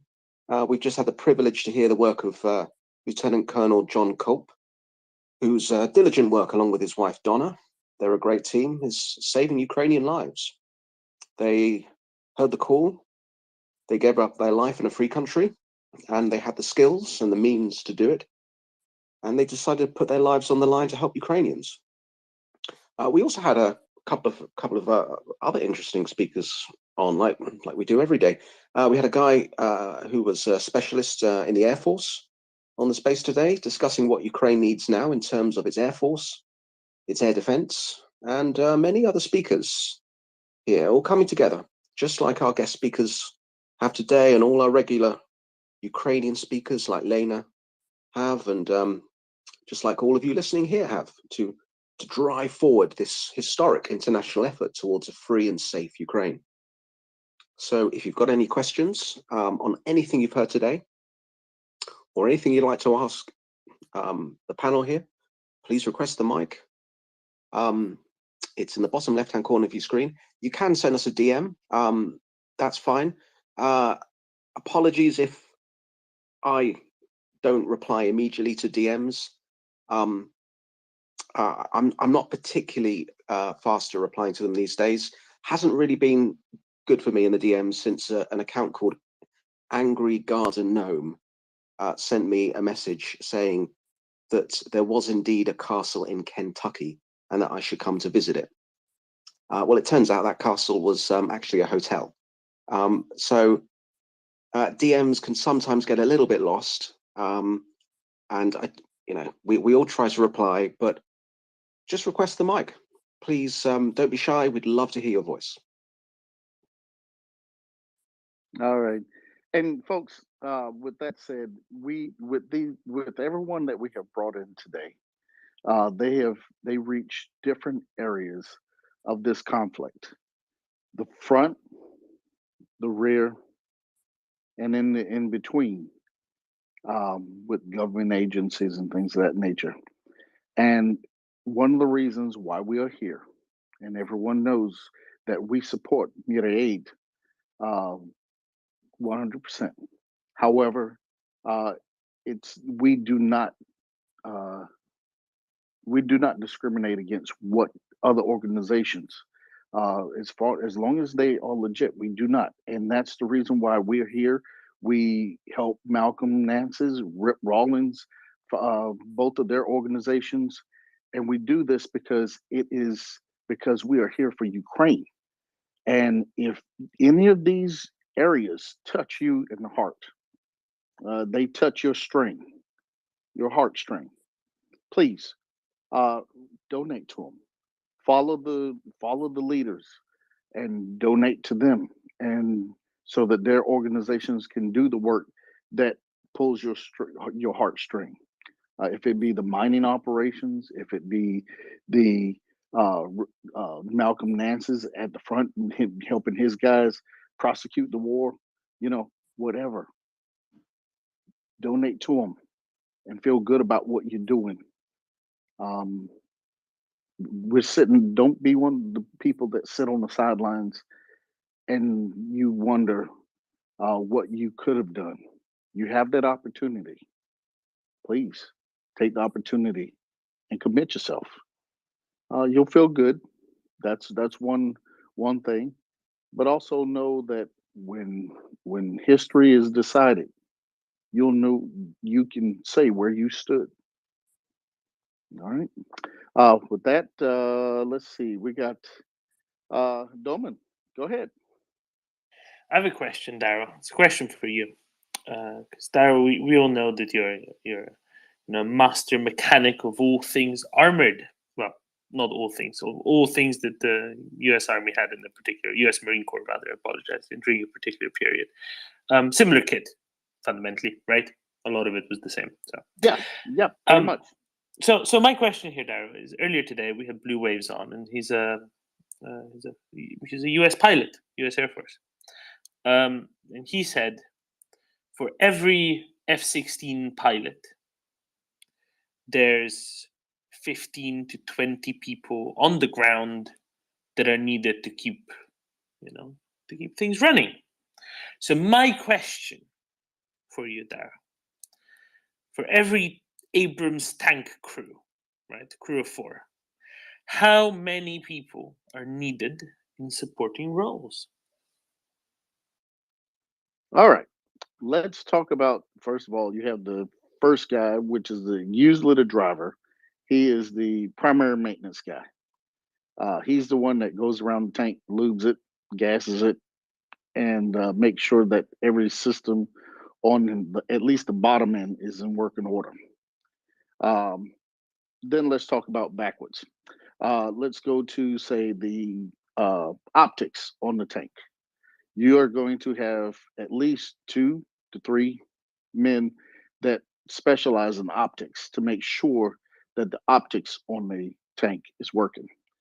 Then you're going to have. But those are interchangeable between tanks, right? It's not every tank is going to have 3 optics guys. Like a company is going to have 3 optics guys. Right. You're going to have 2 to 3 optics guys within a company. And then you have the battalion level, guys that go deeper into it. But you're going to have at least 2 that go on the front lines and stay with the tanks to make sure that they are remaining operational, as far as they don't have any issues. If they do have a problem, they can go in and swap a unit out, whatever they may need to do. Okay. Same said with mechanics. Platoon level, you're going to have 2 to 3 mechanics in a platoon, with the platoon, to make sure that they can go in and work on the tanks, keep them up. If there's a small problem, they can go in there and change a starter out. They can change an auxiliary pump out, that type of thing. And you're going to need at least 2 to 3 of those guys, because some items you can fix without opening big panels, the engine decks, things like that. But once you start involving that engine deck, of course, you're going to need the guys that operate the retriever / maintenance vehicle. So you're going to have 3 guys on that maintenance vehicle that come in. They're going to be able to come in, take the deck off, pull the engine out if need be. They can go in and also do other maintenance, pull the tracks, make sure the tracks are they get the tracks on. If they've thrown a track, they come in, they can get the tracks back on using the winches and cables. And then you have your electronics guys. Now the electronics guys, they're going to be battalion level more than likely, and those are the guys that come in, and if they're having electronics issues, uh, they're going to come in and they're going to be the guys that diagnose the components that may be wrong in that area. So right now you have the local optics guys, the 3 mechanic guys, and this is going to be, like I say, company level, battalion level, and well, no, those will be company level. The battalion level guys will be the retriever guys, and so that's 5 at least on the company level. Okay, then you're going to have the battalion level, which are your retriever guys that come in, your second level mechanics. These are the guys that can go in and do the bigger work that needs to be done, and they may be a mechanic. I'm not sure if they still have like mechanical mechanics guys where they have their own company level or division level unit there, but they will be assigned to, say, a rear area maintenance facility. It's not necessarily in the rear, but it's forward rear. It's not on the front line, as you would say. And these guys bring in the broke ones, change out power packs, which is the engine and transmission, put them back in, test them, and get them back out the door and head to the front line. Those guys are necessary. They're not as mobile in some cases because they cannot do what they need to do in the firefight area. They're going to need to be a little bit safer. So it's you're getting up when it comes to those tanks. You're getting up to at least 15 guys right there in that general area of the front to support those tanks. But sorry, so that's 15 guys for the company, right? Whereas so the difference is, so company is what, 30 tanks? Yeah, it's about let me see here. We can be a few tanks off. That's fine. Yeah, you can be a little. Yeah, about 30 or so. Yeah. Yeah, about 30, right? About 33 dozen there. So you need about half a man per tank extra on top of the crew, right? Whereas with the F-16s, you need 15 to 20 extra per plane. So the difference being a factor of about 30 to 40. And I think this is something that's important to highlight, right? Different kinds of equipment that might be coming in needs very different amounts of training, just in terms of how many personnel you need to train up to do their jobs. And bringing in Abrams or Leopards or Bradleys or CV-90s or Stridsvagn or whatever else is just way easier when it comes to that component than it is bringing in fast jets. Yes, you wouldn't bring as many fast jets in anyway, but nevertheless, that's a very substantial difference there. A factor of 30 to 40 in terms of how many support crew you need per vehicle versus per plane. You know, sometimes I wonder when they say that about those 16 guys per plane. I wonder if it's a bit like ours. You have a crew chief who is the guy that's over the plane while it's on the ground. But how many planes does that crew chief cover? And I just wonder, yes, they take 16 men, but how many of those 16 men actually are working on multiple aircraft? Um, not all of those planes are going up, but hey, sometimes I just wonder what those numbers actually mean if they have 5 aircraft by just talking about the 1 aircraft. Yeah, for a squadron of 8 of the current 4th generation still in operation in most places, he will probably be, take a squadron of 8, you would probably over 100 need. Yeah, I was about to say you need about 90 not everyone is as say supple and expedient and dedicated as the U.S. Air Force in that regard. They just throw more experts at it because they just want to eradicate the possibility of something being less than pitch perfect. You have to give credit where credit is due.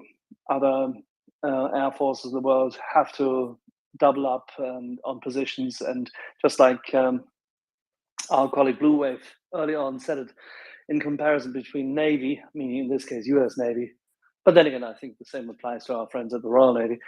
Well, by the way, Royal Air Force planes land on their carrier if it is out. But Navy contingents are definitely tighter, and there's more overlap and more multi-roles, and they're not worse. On the contrary, it's just very, very stressful. People burn out more quickly too. So, yeah, you need about 90 at least. Wow. I mean, that surprises me. You know, I'm on the maintenance side, and that just is incredible. That It's kind a of support. it's a dead serious supply train for a dead serious aircraft.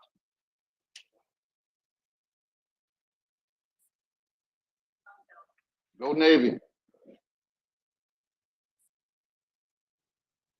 But of course, we know with Navy, those are Marines too.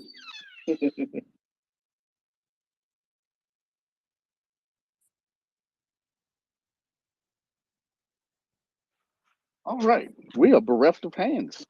Let's see. I'm bereft of spots right now, but we're bereft of hands.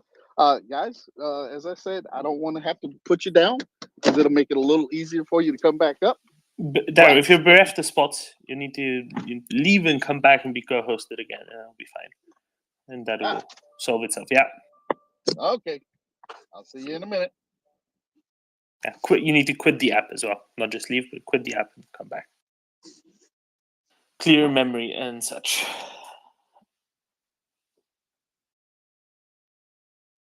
Charles, good to see you. Good evening, sir. Hey, good evening.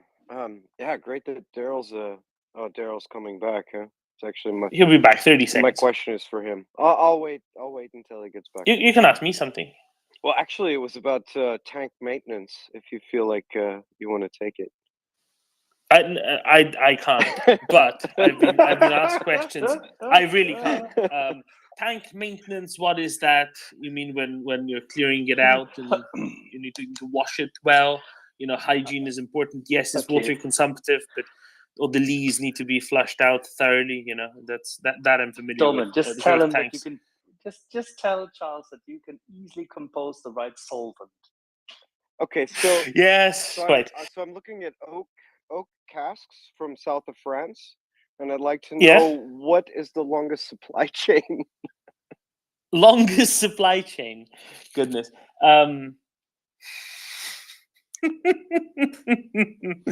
That's an nonsensical question, but I think we might be getting Daryl back real soon. Gyros around where you live, people use them for a century, pretty much because they take good care of them, but also because they don't really care for the chemical composition of it, the aroma addition, but merely for the very light levels of oxidation, and it works very well this way. What is the problem? I don't know, Charles. I'm so sorry. I apologize for the insidious comments Dolman is making about the Franconian wine. I adore Franconian wine, actually. I'm one of very few people from very much outside the region who thinks Box Beutels are fantastic. And what's in them tends to be even better. There are some. Oh, yes. If in Franconia, as much as I like the wine, you have to take the bicycle and go out to what we call the Fränkische Schweiz, the Franconian Switzerland, where there is still about, even after the closing down, about 290 little breweries with fantastic beer. Can I tell you a little anecdote while we wait for Daryl? So some years ago, my wife had a conference to go in Dresden, and there was an outing one day in the middle of the conference that wasn't to do with that. And they went to, they translated it to Saxon Switzerland. And she asked me, so are they taking us to Switzerland? So should I take my passport with me? Like, no, it's fine. They just call it that because it has hills. It's much closer. They won't cart you all the way across Germany twice in a day. It's okay.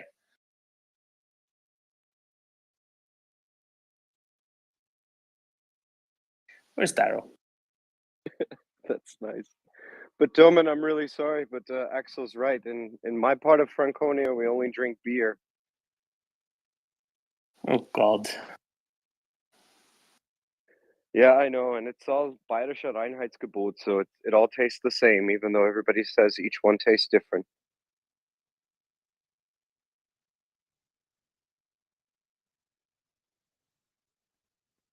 Durban, I've got a question that you might be able to answer, and it regards tanks. Please. Well, as Daryl said, there's a fair number of people who maintain tanks like the Abrams tanks, and I imagine in my own mind, during one of the very brief periods following the Cold War, one of the very brief periods when American and Muscovite military personnel may have had a very brief meetup at some international organized event just to shake hands or something. And I imagine the Muscovite tank crew, maintenance crew, looking at the American tank maintenance crew and thinking, "Are you sure you've brought enough guys?" Because it just seems to me like at the moment they've got to be short on tank maintenance crews in you know on the enemy side. They've got to be short of them. It's a highly specialist, and Daryl's here to tell us, a highly specialist profession. Daryl, could you help us out with this one? Well, I don't know very much because see, during my time we didn't. If they saw each other, it was usually over that wall. I guess that was in Germany. Um, that when that wall went down, it changed the world. But I think if they were ever to see us on the battlefield, we would probably look like grunts to them because, of course, yeah, we carried a toolbox, but we also carried a weapon. So we went where in my capacity, we went where the grunts were. Second and third level maintenance, those areas, I wasn't privy to. I was a frontline guy, riding back, and I don't think they'd understand me running through the mud with my toolbox. It looked like, where's that guy going? And I was going to fix my equipment. That's where I was headed to. One guy, in some cases, can fix a lot of things on our side. On their side, they with them having a much more, they had more of a, not an administrative. They just had a lot more people to do a lot more things, which means that nobody ever specialized because they could be dangerous. And I mean, nobody was ever a one man fit all on the Russian side because that meant you were dangerous in some aspects, to know too much. So for them, knowing too much meant, you were a liability to leadership. For us, you knew too much, that got you promoted. The more you knew, the more you could fix things on the fly. Um, you became an asset. We were seen as assets. If I could go from a amphibious assault unit and go over to a tank unit, help them out, I was an asset. On their side, they would be a little.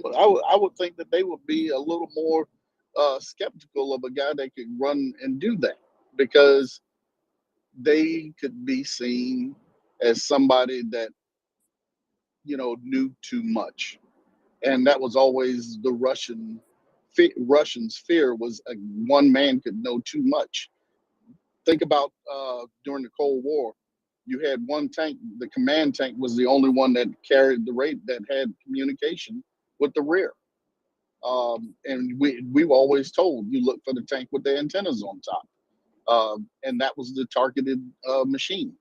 The rest would just kind of fall in to play once you took him out, because they would not know very much in how to operate after that.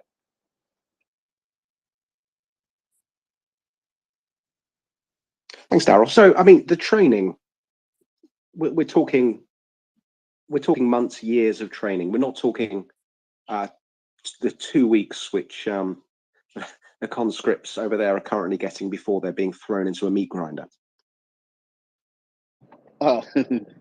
Let's just say Marines, when I was in, it was 11 weeks, 12 weeks, pretty much. Now they're 13 plus the warfighters training that they go through plus.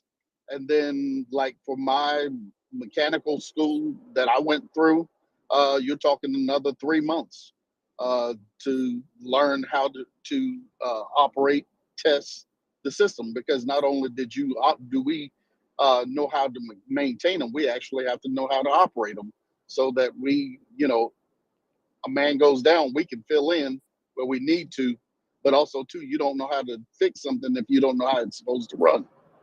So you're talking 6 to 7 months of just training before we're sent out.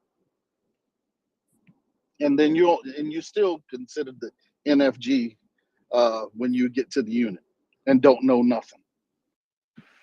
And NFG, of course, is not what is the modern NFT, which now people are going completely high on crypto. This is something really important if you're not really qualified, right? That's right. You don't really. It's not until you get into a field operation that you really understand maintenance and combat maintenance. When something breaks in the field, it's not like breaking on a ramp where you have all the tools, you have all the special equipment, you have all the test equipment that you need. In the field, you need to know. You need to be quick. What can go wrong, and know how to fix it on the fly if necessary. You don't have the time and the luxury to figure it out. You need to know it. And that comes through training. That comes through operational training, like what we do with war games and things like that, when we are testing each other in the field, unit against unit. That's not something these guys are going to get. They're going to get theirs facing a real enemy for the first time.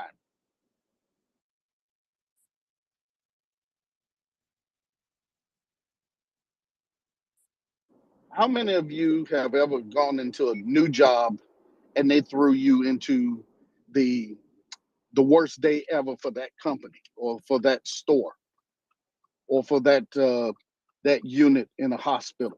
They threw you in say like for a nurse, they threw you in day one in COVID, and you have everything that's supposed to go right not working. Think about that. Or for the guy that's at a bank, and there's a run on the bank that morning. For whatever reason, something happened on the market that day. How are you going to react to all the sales orders that you have to put in, and you got to explain this to somebody? This is similar to what these soldiers on the Russian front, this is what they're facing on their, and it's life or death for them. It's not just, oh, I may be out of a job tomorrow. They are out of life tomorrow. And so it's kind of hard to put this in civilian capacity, but that's kind of what you're looking at for a lot of these guys. I don't feel sorry for them, because that's their country. They have a choice to try to change things, and they've refused to change. So you won't hear me simping for them whatsoever. So don't get me wrong when I tell you how bad it is for them. I'm just giving you the symptom and the cause, and I mean not the cause, but this is what's going to happen once the situations get bad for them. But I'm not simping for them, and I don't feel sorry for them whatsoever. Hoorah! Hoorah! I think we had a question from Charles before we go to Colby, right, Wendy? That's the order. Yeah. Thanks, Daryl. Thanks, Axel. Thanks a lot. Hi, Daryl. Glad you made it back up. I want to get your opinion about an ongoing debate that we had in this space, actually over the last couple of days, in the European time zone. You know, I'm going about, to stay neutral. no. You know about hashtag Free the Leopards, right? So we're all using hashtag Free the Leopards to put pressure on German Chancellor Olaf Scholz to provide Leopard tanks or provide the export license of Leopard tanks to Ukraine. And there's been several aspects to this discussion. One of the aspects of this discussion is that Olaf Scholz, the German Chancellor, has said that basically, and I'm paraphrasing here, that he will follow the lead of other countries. In other words, if the Americans were to give something, then the Germans would also give it. Now, in reality, what the Germans have provided and what the Americans have provided does differ somewhat, but that's what he's put out. And he's tried to avoid this question for a long time, thus the hashtag and so on. Now, in the debate that's happened in the space is kind of the question, okay, well, how appropriate would an M1 be for Ukraine? Because we talked about the maintenance, the spare parts, the logistics, all of this that needs to come out of the United States, or at least needs to come out of Germany to provide all of this. And my question, because you mentioned the level 1, level 2, level 3 maintenance and so on, we know that Ukraine operators and soldiers are extremely professional. But the question is about the tail behind it. So you mentioned two things. You mentioned the power pack and you mentioned the optics, which are two things that are quite different from something like the Leopard. The Leopard uses a V12 diesel, if I'm not mistaken, and I think it's from the same manufacturer as the Leopard 1, which they already have. They don't have the Leopard 1, but they have the Leopard 1 chassis and engine and other equipment in Ukraine already. So my question is like, when we're debating this and we're talking about this learning curve for maintainers and logistics around that turbine engine or around the optics, is it really as difficult as we think it is? Is the Leopard really that much easier because they already have some knowledge of it? Or what's your opinion there? It has a lot to do with the electronics. Yes, there's the turbine, and there's the issues that are involved with that turbine engine. But there's a lot of electronics in that M1 that you need that support for, okay? The Leopard is close by. It's right there. There are other countries that have it. They have the kit, the supply of parts. They have everything right there near them. Creating the new supply line for the M1, it can be done, but why go through all of that it would entail when you have something that's a lot easier to work with? I have no doubt that the Ukrainians could work on the M1. Okay, it's a helicopter engine, helicopter turbine engine is what it is, with an AGB, which is the auxiliary gearbox below it. I have no doubt that they could work on that engine because, believe it or not, turbine engines are very simple to work on, but there's a lot of care that needs to go into the rest of the package, and that's the electronics. So when you're looking on the battlefield and you're looking at what a typical mechanic can work on, if he was to get on that thing, first of all, he would need to know what's what, where's where, and that all of that. It's not what he's used to, but he is used to looking down at a 12-cylinder diesel, and he knows what to look for. An injector, he sees the symptoms out the back of the motor, of the engine. He sees black smoke, he knows what to look for. He sees white smoke, he knows what to look for. You know, those things come naturally to him, and it would be a lot easier for him.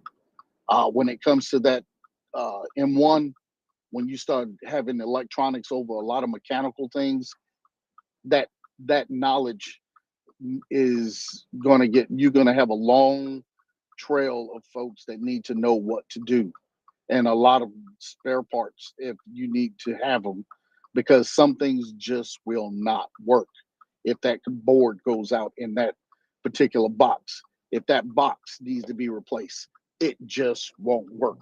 A diesel can run, you can get some things to run on a diesel where you may not get it to run on that M1 because it's electronically controlled rather than a mechanical control to it. So that is one of the bigger differences in those two pieces of equipment.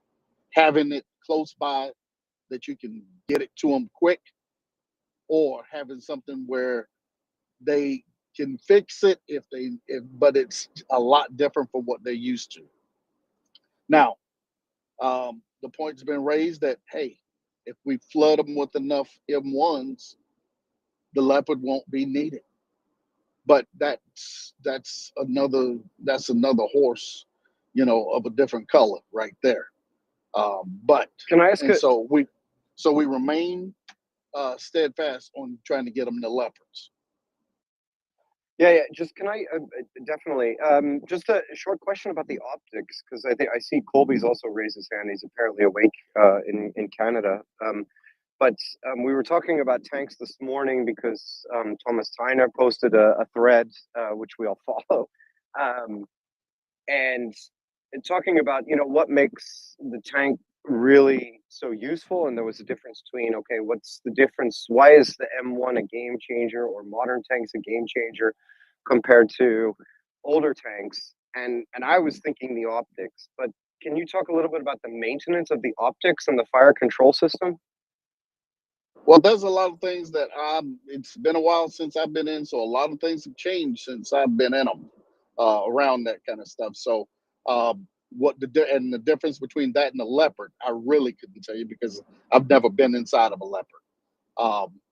The older tanks, we know that the T models have had issues with their auto feeders and the like. So when you try to replace a man with machinery, with a mechanism, you're going to have problems. And if those problems happen on the battlefield, you're really going to have a bad day. The M1 is a manual load, and I'm not sure if the Leopard is. I believe it is. It's also a manual load. But those optics, the West has very good optics, and that can be the game changer. And as somebody pointed out, at night, those optics can change the battlefield, within minutes of it going dark. Yeah, thanks a lot, man. Yeah, appreciate it. Kobe, you want to jump in there about something there? Yes, Wendy asked a question about one of my favorite topics, which is the differences between the West and the Soviets, and by extension the Russians, on tank design philosophy and tank doctrine, and specifically around the question of maintenance. So it's important to remember that the way that NATO armies approach this question is totally different from the way that the Soviets and the Russians approached this question. In NATO armies, tanks and other equipment are capital investments that need to be protected and nurtured. And the Russians view tanks and other equipment as disposable assets to be used on the battlefield and then replaced with new ones once they are destroyed or damaged. And this is a philosophy that emanates from their experiences during World War II, where their experience was that the average lifespan for tanks and other pieces of frontline equipment was extremely low they went into combat and were likely to be destroyed in fairly short order or damaged significantly in fairly short order, and they did not deem it prudent or worthwhile to bother repairing their vehicles if there was any sort of significant damage. It was more efficient just to produce an entirely new piece of equipment to replace it, and then send the next crew into battle with that vehicle rather than trying to return existing equipment to service. Now, this doesn't mean that tank mechanics and maintenance don't exist in the Soviet or now the Russian army. They certainly do, but it's totally different from the way that the NATO army operates. Totally different philosophies. So there is not the same emphasis. There is not the same logistical tail doesn't exist. They don't have the same stores for spare parts and everything else. If a tank is damaged, if you can repair it quickly in the field, if it's minor, great. If you can repair it using by cannibalization, by taking two damaged tanks and then swapping parts between them to get one tank back into action, do so. But you're not going to bother bringing the tank back, to a rare area and investing a lot of time in trying to restore it to service when you can just put a new tank into action because they have so many of them. So this is why, the Russians, the Soviets have tens of thousands of tanks, is because of this design philosophy and their doctrinal philosophy about how armor is supposed to be used. They produced a lot of cheaper, rugged, durable vehicles in their mind that could be relied upon to perform for a short period of time, after which they're likely to be destroyed or damaged. And at that point, you just put a new tank into action rather than trying to repair it, which is going to be, in their minds, not feasible under combat conditions at or near the front line. So they just don't have the same infrastructure of mechanics and repair people and all the logistics that go into supporting a Western tank formation, because their solution is just to put a new tank formation into combat once the first formation has been exhausted through combat and it's lost vehicles to enemy fire and tracks have been blown off and everything else. Just throw in a new tank battalion rather than trying to return that existing tank battalion into service. Put a new tank battalion into the front line. So just two very different philosophies between the way that the NATO army uses armor and how the Russians continue to use their armor.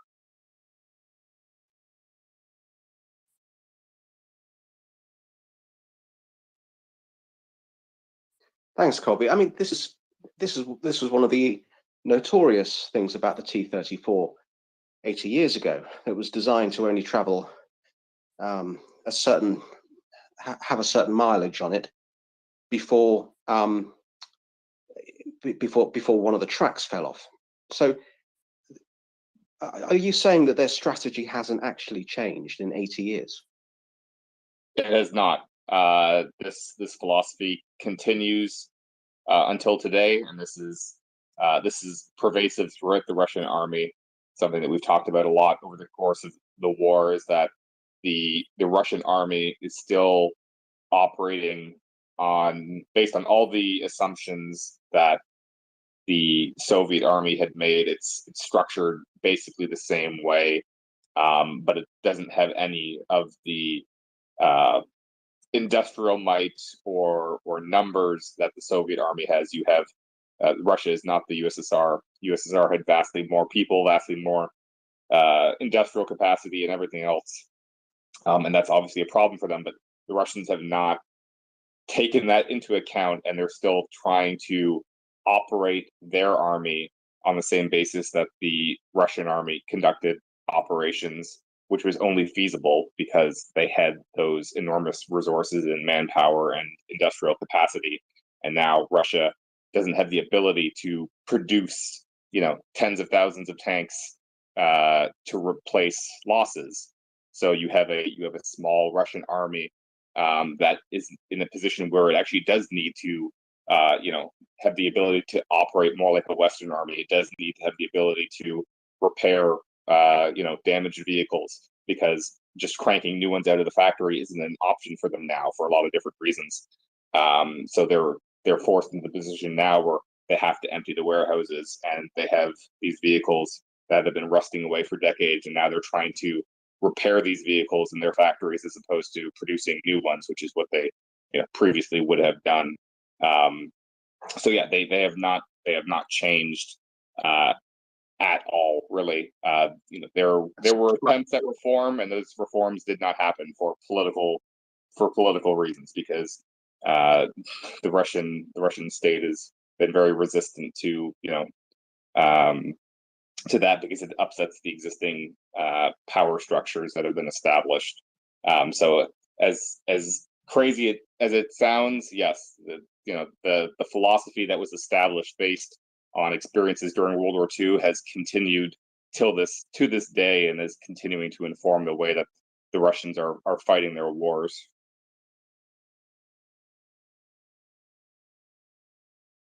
Thanks, Colby. I think my audio is a bit dodgy, so apologies if I spoke over you. When you say repair, I get this image in my mind of the scrap heap in what is the People's Republic of Belgorod, as it's been known as. And I think the image that comes from this war of what happens on the enemy sides to knocked out tanks is they're eventually, if they're not captured by Ukraine, which of course, as we know, Russia has been the biggest supplier of tanks to Ukraine, quite ironically. But if they're not captured by Ukrainians, is repair ever attempted in the field, or is there a place which will be roughly at perhaps a safe distance behind the lines where tank repair occurs? I can't say that it's not happening at all, but it's certainly not happening in the same organized fashion that it would in a NATO army. And Daryl can certainly speak more about this, the specifics of how this all happens. But Western armies have maintenance units that exist for the purpose of maintaining equipment, and in theory, on paper, the Russians do as well. But again, they're not going to be nearly as well resourced and organized as they are in their NATO counterparts, because of this difference in philosophy. So for the Russians, if you have a bunch of damaged vehicles, again, if it is feasible for the tank crews themselves, if it's a simple fix where, okay, we need a new part for this bit, let's go to this other damaged tank, take it out of there and swap it out. The tanks were designed such that was supposed to be an easy process. So the crews themselves with limited technical expertise would be able to conduct, simple field repairs if it's easy. But for anything that's a little bit more complex, like the tank needs a brand new engine, or the transmission or whatever else needs to be repaired, complex things like that, when you have that sort of critical damage where you have a major component that needs repair, but the tank otherwise is usable, their solution would be, well, we'll just put a new tank out into the field, rather than trying to spend time repairing it. The USSR did not produce large numbers of major spare parts for vehicles. This is a broader, industrial and economic philosophy that they had around production, and due to the incentives and the inherent problems with a centrally planned economy, having excess parts was viewed as waste. So you wanted to minimize that and just produce as much fully completed units of whatever you're making, and having a bunch of spares sitting around, even though those could be useful in a military context, would be viewed as wasteful. So right now, are the Russians repairing their vehicles? Probably, to the extent that they're able, but the infrastructure just isn't there the same way it is in a Western army to conduct those repairs. So we're seeing a lot more of them just trying to put vehicles into service that have been in long-term storage and restore them in the factories, because there isn't that middle step between doing very minor repairs in the field close to the front line and major overhauling, somewhere in between there and the factory. So that infrastructure doesn't exist. They don't really have the capacity to undertake major repairs outside of the factory. And if a tank is going to be sent back to the factory for repairs, again, their philosophy, just build a new tank, or in this case, just take a tank that's in storage and spruce it up to the extent that you can, and then send it out, rather than taking a tank that's been in the battlefield and sending it all the way back and then shipping it back to the front line. That's viewed by them as not a worthwhile endeavor. Perhaps with the exception if we're talking about if they have a T90 or one of the more modern variants of other tanks, that there might be a higher priority in trying to restore them to operational service. But obviously, just based on the fact that we see them pulling T62s now out of storage and trying to put them into service, clearly that is their preferred solution, rather than trying to recover and repair vehicles that have been damaged or abandoned in the field. Thanks, Colby. A comprehensive answer. It just defies logic to abandon a T90 and to bring out a T62. But well, they've got lots of reasons to run away. Ben, welcome to this. Welcome up. Welcome to the speaker panel. Thank you, Wendy. Hello, Wendy. Hello, everyone. I assume we're not here to speak about cricket, right?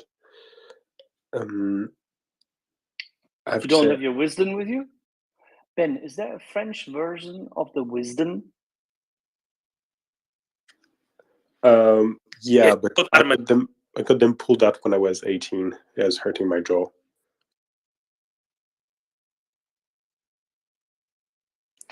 Anyway, I've been a bit out for 48 hours, so mostly I'm wondering what happened over the past 2 days, but I will not ask it now. However, if anyone ever to, how can I put it, volunteer a way, like maybe not what happened, because this I can read, but what was really interesting to you over the past 48 hours, infinitely thankful.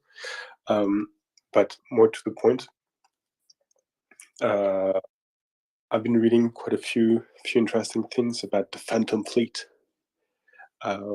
Wendy, did you hear about the Phantom Fleet or not? Is that the one with the Flying Dutchman and the ghost of the Mary Celeste? No, exactly. That's what I thought initially, but turns out not at all.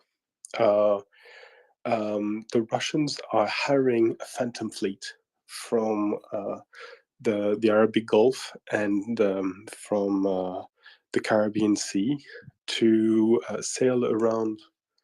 What's the name of this place? The Azores, the Azores Islands, so they can send their oil there, the tankers, and then those tankers will, the Phantom Fleet will get the oil from those Russian tankers on those Phantom tankers, and those tankers will go to Europe, and thus sort of overcome the sanctions that the Europeans, the price cap that the Europeans are trying to impose. And everyone is biting their nails, wondering whether they're going to be able to do it or not, and whether it's going to be doable in such an economical way that it can make sense for the business. It's all very interesting. And on top of that, we get to talk about Phantom Fleets, which is always fascinating. You see, in my mind, Ben, the Phantom Fleets that they're probably organising consists of a few inflatable unicorn lilos, but I might be wrong. You know what? I'm not putting it past them. That's very, very strong and true possibility. But I did mention the Azores, and probably Spring is coming to tell us that Madeirenses are doing it much worse. No, it's good. Hi, good everyone. Good evening, everyone. Yes, we have been reading here in the news that there were changes of petrol in the. It's not in the source coast exactly, but it's in the economic EEZ, the economical exclusive zone of Portugal, but it's very vast, and we don't have capability of taking care of everything.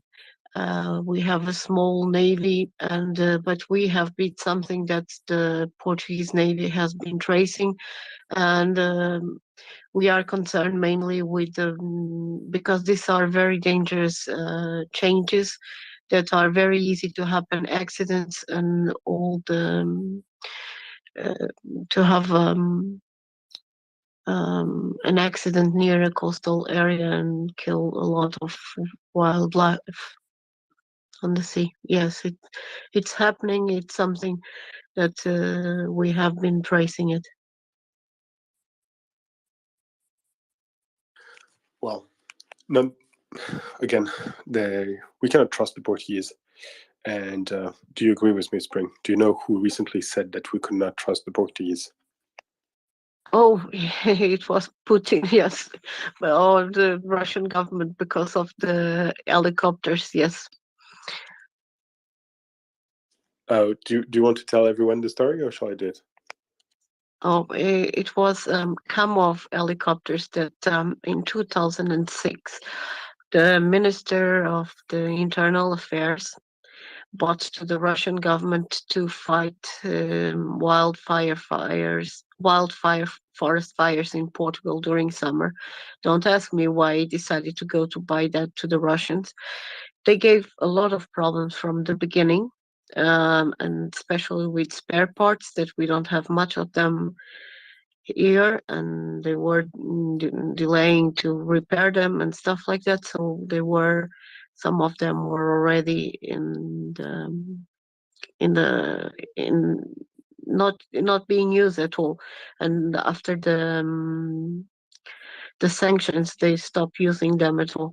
And so Ukraine, it seems that is that can use them to transport probably personal things like that. So the Portuguese government decided to give them to the Ukrainian government. What happened is that the Portuguese government had an agreement with the Russian that they had to allow the license, but the Minister of Defense of Portugal, she said that she didn't give a damn what the Russians thought about that, and that Portugal was going to give the helicopters anyway. So that is the end of the story, and that for the Russians, Portuguese are very untrustful. Yes, it's true. Damn, they freed the cameras. Hashtag free the cameras. Well, they went too fast for us, but never mind. CJ, stop laughing. Tell us where you came up. Well, I just came for a palate cleanse here at the MriyaReport. We listen to all spaces regarding the war, that Russia has inflicted on Ukraine now for 8 years, to make sure, we're not just in an echo chamber, and make sure we're getting the best information possible. And boy, I just came back from a space that was quite terrible. So I'm happy to be around such intelligent people, such caring people, and people that want to see Ukraine win, because that's the kind of company I want to keep. Hey, CJ, we love you too. And you're No. super smart. We'll No, say, you ain't up first. Well, thank you, Ben. I will just say, one important point that came up a lot and has been making the news, and I haven't got a chance to talk about it yet, but I think it's relevant to kind of ease everyone's nerves.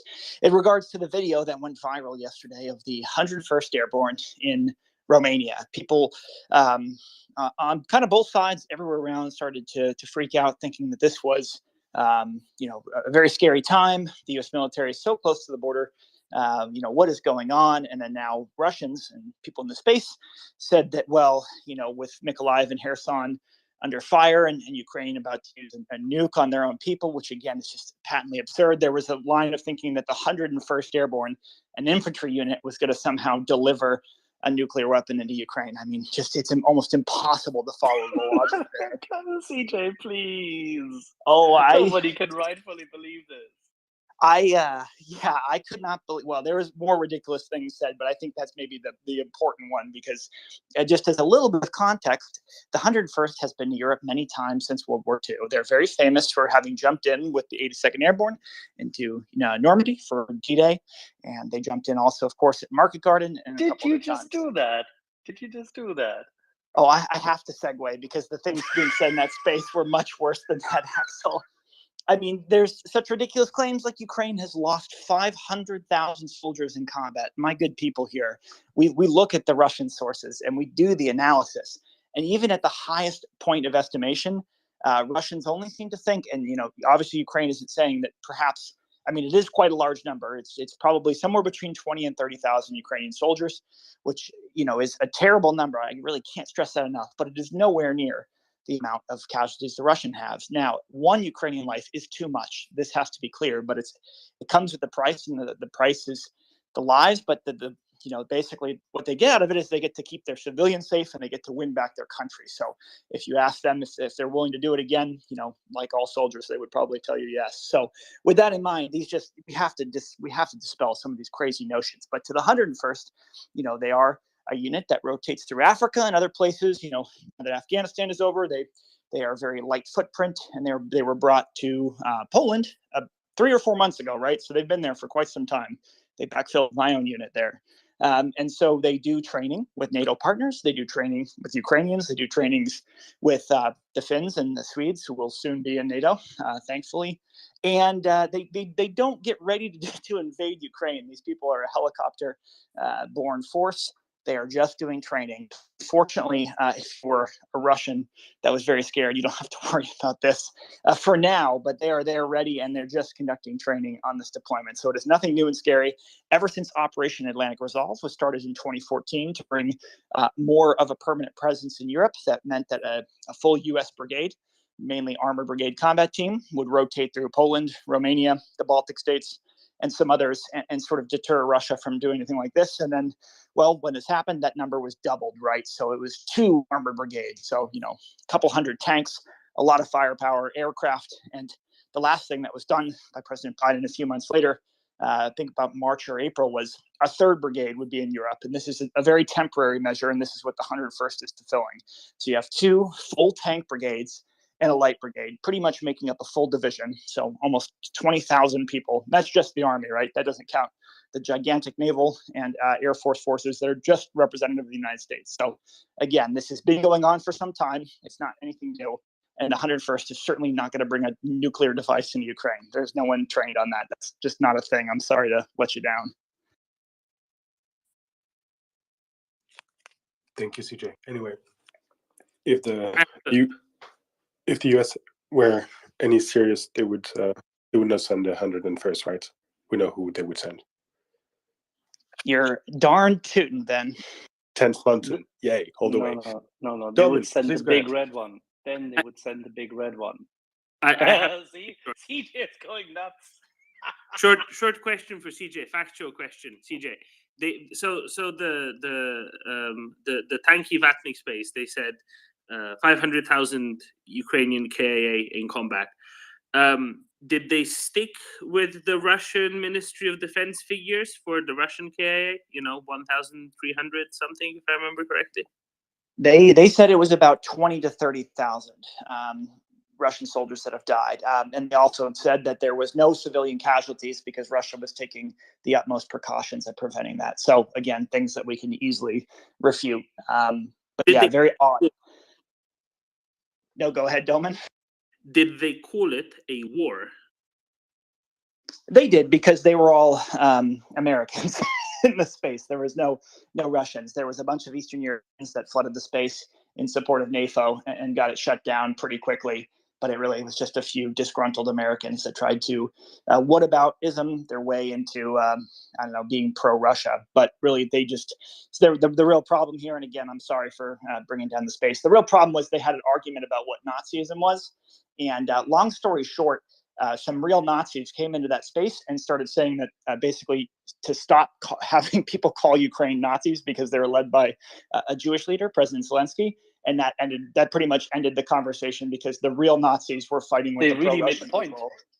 Well, yes, I mean, They it was really just made the point, CJ. yeah, I mean, I'd never been happier to see that go on, I guess. I mean, I didn't think they could ever have any sort of positive notes, but if it was fighting with Russians, I guess perhaps that was entertaining to watch. But again, we don't entertain these ideas in the MriyaReport because they're not based on facts, and that's what we're all about here.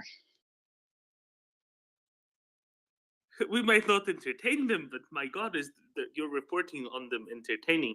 So CJ, in short, you're saying that a new operating system update to Windows 22 isn't in the future? Yes, something along those lines.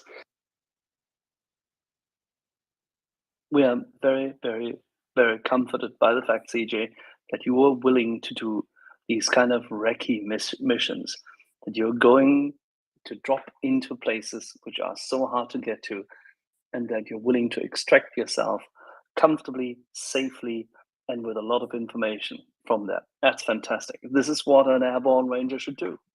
Well, no, of course, but it really goes to the bigger point of, basically the Russian army losing so much in Ukraine in terms of just incompetence, with just compiled against, the Ukrainian bravery and Ukrainian skill. And, we know that they're going to lash out. We know they're going to reach out in information spaces. We know their tactics. We've seen them just fail miserably.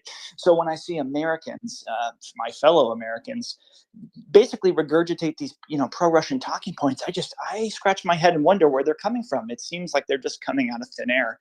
And it really is just something that it's obviously concerning, but more confusing than anything else because, talking with my fellow people in the army, these are not across the spectrum of political beliefs, right? This is just an external effort to change people's minds. And it's very comforting to know that no one I know in the U.S. Army, and I certainly know a lot of people or any of the military thinks this way, because that would obviously be very bad, but it's good to know that everyone is on the same page about this across the country.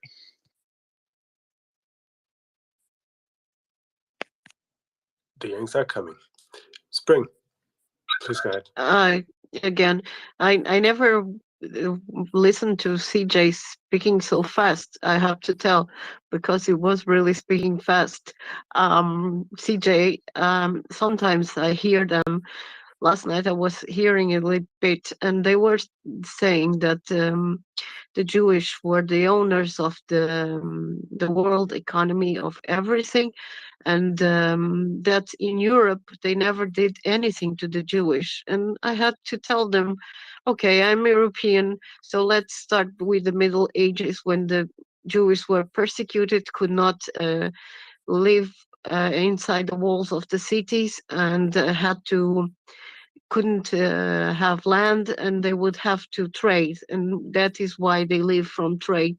They didn't have any idea and of the history of Jewish people in Europe, so you can imagine. And they were Americans, so don't be astonished with them. About what you said about Romania, the Portuguese troops there are also going new Portuguese troops, because I think NATO decided that it's important to reinforce the eastern side of the alliance.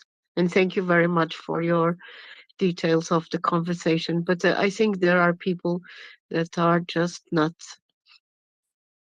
Oh, I could not agree more. And I think, it's important to note that it's not just a new concern of NATO. I went to Romania in 2018. People have been going to this part of the world, in NATO for quite some time. Even my actual first company I was in, my light airborne infantry company, was, guess where they were in the spring of 2014? They were in Ukraine. They were training Ukrainians. They were in a non-NATO country doing a training mission. My platoon sergeant actually met his wife there. They're, very happily married in the States now. But NATO has been everywhere. Obviously, the expansion of NATO is non-negotiable, even if the expansion of NATO might be negotiable. But, to bring it back to sort of the more military sense related to Ukraine, one of the interesting talking points that was brought up was Portugal, for example. People were saying, well, what has NATO ever done for Portugal? None of us want to be in it. We've never had a successful alliance with a mainland European country. And I just have to stop and laugh. For those that don't know, Portugal is in one of the oldest military alliances in the history of the earth with the British since literally the mid 1300s. So the idea that these things aren't important, that they're not long-standing, that they don't benefit lots and lots of people is just insane to me. That the benefits that NATO brings, if I'm not trying to sound overly optimistic, but there's when people get behind the idea of standing up for democracy and actually doing something about it, it's very powerful. It doesn't always work out that way, but there can be benefits if the right people are there. So yeah, I just wanted to share that as well. Okay, for all the DMs that I'm gonna receive very soon, no, we agree. We all know that the Portuguese-English alliance dates back to the 17th century and not the 14th century, like our poor American over there is trying to make us believe. But that being said, Spring, you want to continue on the? Yes, because it's the Treaty of Windsor. It's from the 1376, something like that. For Christ's sake, it's not from the 17th century. Yeah, but it was interrupted because Portugal ceased to exist after 1588. So it was just for 60 years, and we returned back to our independence. Don't rewrite I the don't care. Portuguese It's a history. 60 years interruption that was indeed rekindled after with the marriage of who was it, Charles II? But still.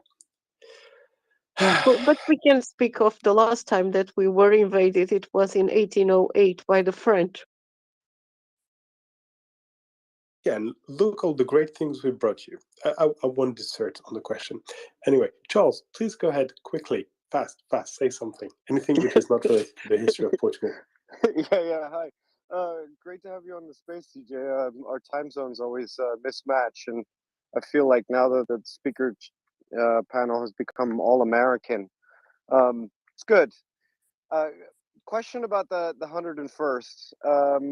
I noticed the 101st deployment, and I thought it was really public. We didn't see that with the Big Red One when they went there with the armored brigade to Poland. And now you've obviously picked it up on social media. My question is this, like, how much publicity is too much publicity for the American army when they do these rotations? They exist. The Russians know they exist. But every time there's a troop movement, does it actually help or not? I think Axel and I might agree on this. It's very public for a very good reason, right? You bring a unit to bear to Europe that last time where they were there fought, almost 180 days straight and advanced, 600 kilometers through multiple full German armies. And now you brought them back to Europe for one purpose, and that's to, protect Europe once again. So, I think it's okay. These things are very public, right? That's kind of why they exist, and that's why the army, publicizes them as well, because it's all a deterrent force, right? As much as we want to talk perhaps about the failures of foreign policy to prevent this specific part of the war from happening, the reality is NATO has prevented a full-blown invasion of its eastern flanks because so many countries, of course, not just the United States, but everyone to different degrees, does these rotations, does these multinational deployments, does these training exercises to very publicly show, what will happen to anyone that decides to cross them. And, you could say perhaps that very aggressive posture, forced Russia to attack another country, but I would tell you that you'd be completely wrong, right? Because if Russia was truly concerned about countries joining NATO, then they shouldn't have started this endeavor where they have now two countries only a vote and a half away from joining NATO, and a third, Ukraine, declaring their intent to do so, to try and do so again after many years of being trying to think of the best word about it, but after their initial application was rejected, and now they're back. And I think it's pretty clear it's going to be very different this time around in terms of, NATO's acceptance of Ukraine. So all that's being said, I think it's perfectly fine. The things that you're seeing that are public are meant to be public for that very good reason. And we could talk about, well, what does it look like in the future regarding the fact, should there be perhaps more NATO bases in Eastern Europe so people don't have to rotate through in a very expensive way. And actually have a more permanent troop presence, and that would be definitely an important conversation for down the road. Can I just do a quick follow up, just real quick, CJ? They moved the Fifth Corps headquarters back to Europe in Poland. What does that mean when you look at it? Is that important or not? Sort of. So just to be abundantly clear, unless I misunderstand, they just moved the forward element of the headquarters there. The rest is Fort Knox, and that was recently stood up. So it's an important factor that they re-stood up this core headquarters, which for people's awareness during, along with, 7th Army during the Cold War, this was an important, sort of coordination cell for any future war with the Soviet Union at the time. And now, even just having, I think it's only 150 people in Poland, it shows this sort of commitment to being able to coordinate once again if it were necessary. So, I think really the bigger question is, will there be a permanent base of an actual stationed unit, which again, I think is a little bit up in the air. But, whether that's way above my pay grade, though. I mean, like yourself, I was stationed in Italy and in Germany. So I saw it from the, southern and central point of view. Russia was always up to their antics, and we made sure that they didn't even think twice about doing anything like attacking NATO. But maybe I can add then the fact that the multinational core was in Stettin or Chechen as our Polish friends call it, was supposed to be supplemented by Fifth Corps, and the plan has been around for quite some time. And finally, during last year's summer, not this year's summer, this made progress, and the plans for that could be taken out of a drawer, and they finally did it. That's very good. The plans, which now have come to fruition for the forward deployment of a rotating force for what is essentially a brief stint, if I may call it so, deplorably so, in Romania, is a continuation of what has been said about the Fifth Corps. That not only will it be strengthened as soon as that forward base is established, or the headquarters there in Poland, but that it will be supplemented by a continued presence of a forward operating base in Romania. So what you see now is essentially nothing else than the operation which was dedicated to actually making sure that Romanian force could be, shall we say,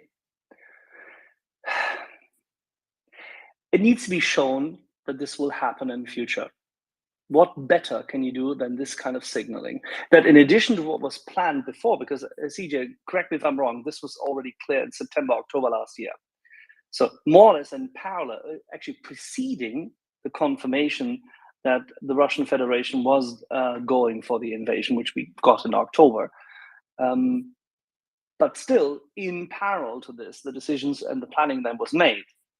So everything which happens now is a continuation thereof and just a consequence thereof. So it's nothing really new, but what is good, and that's what CJ said initially, that we should never let a good signaling opportunity go to waste. And if that means increasing the force of that deployment, hey, so be it. Very well done, I'd say. And by the way, show the commies that we're there. Great. And I think, just to add on to Axel's point, regarding to Russia in this case, I remember when, General Ben Hodges was the overall commander, he had a saying that he would put in every email, and it was, make 30,000 seem like 300,000. And what he was referring to is the time period, after the Cold War, where the troop reductions had dropped the number of soldiers, just U.S. Army in this case, down from, 300,000 during the Cold War to just 30,000. So in all of everything we did, whether it be airborne operations or just on training with our multinational partners, like I trained with Ukrainians in 2018 and Italians and Germans and so on and so forth, the idea was to get to that 300,000 person strength. We weren't going to get the soldiers to do it, so we had to find other ways. whether that was by being exceptionally well trained or by utilizing the partners around us to the best of our ability. That's why he was able to help turn this around. And I think it's really important. This isn't an indictment of any policy, but after 2014, it became clear that Russia was just going to continue to build up, and this was not going the other direction again. So the U.S. Army and many other people, many other parts of the force decided to build up slowly but surely. So was the base in Poland, completely pinned on the idea that Russia was going to invade? No, it was a long time coming. So, how it will go after the war will certainly be interesting. But, hopefully, Ukraine is a member of NATO at that point, and it can be a joint decision once again. Key point. These troops are currently in a position which is as close to the Ukrainian border as possible. And if any one of these little tards and turds in Moldova believe that they can play a little game, they know that our friends, meaning the Portuguese and the French, will be assisting our Romanian friends to not only train the Moldovans, but actually defend Moldova's integrity. Oh yeah, the legions are there. They're waiting. They're hungry. And finally, the French could win something. And We fight. win something. I think we won cricket the other day or something. No, it was India against Pakistan. Nothing to do with anything. When did the French last win something in cricket? About 1428. Okay. I don't care. You lost against the Netherlands. As usual, you always follow the Dutch for some reason. Sergio, tell me, when was the true beginning of the alliance between the Portuguese and the Brits? No, actually, hi everyone.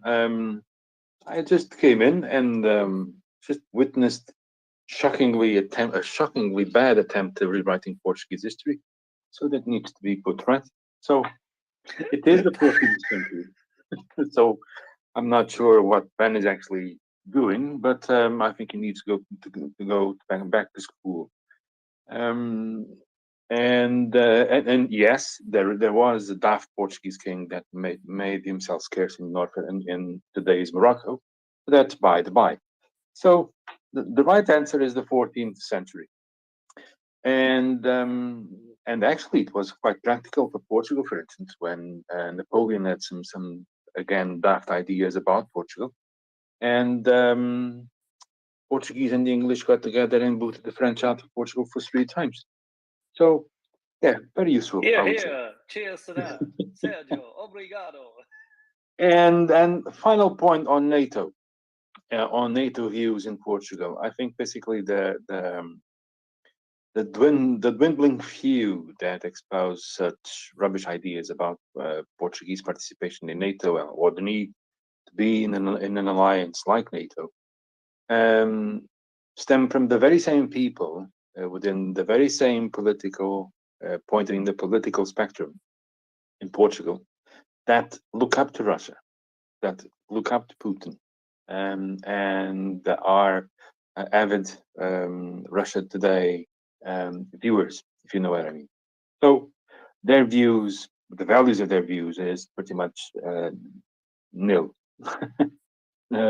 So that just goes to say the validity of the argument in terms of within the Portuguese society. I think it's the settled will of the Portuguese people of society in general that membership of NATO is indispensable, even more so now, regardless of what people may think in terms of the European side of things, but reinforcing the European pillar within NATO, but still within NATO nonetheless. That's me. Sergio, thank you for highlighting this. Our Ukrainian friends will be so happy to hear this because they know how much Portugal has done by means of helping the SOF teams in Ukraine upgrade themselves. And it's superbly respected and reflected also already in the honors list. So kudos. Obrigado.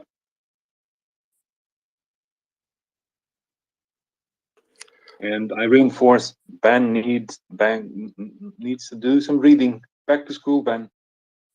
You're saying whatever you want to say, but there was no Portuguese king no, technically there was a king of Portugal, and he was certainly not an ally of Britain or England, as it was known at the time.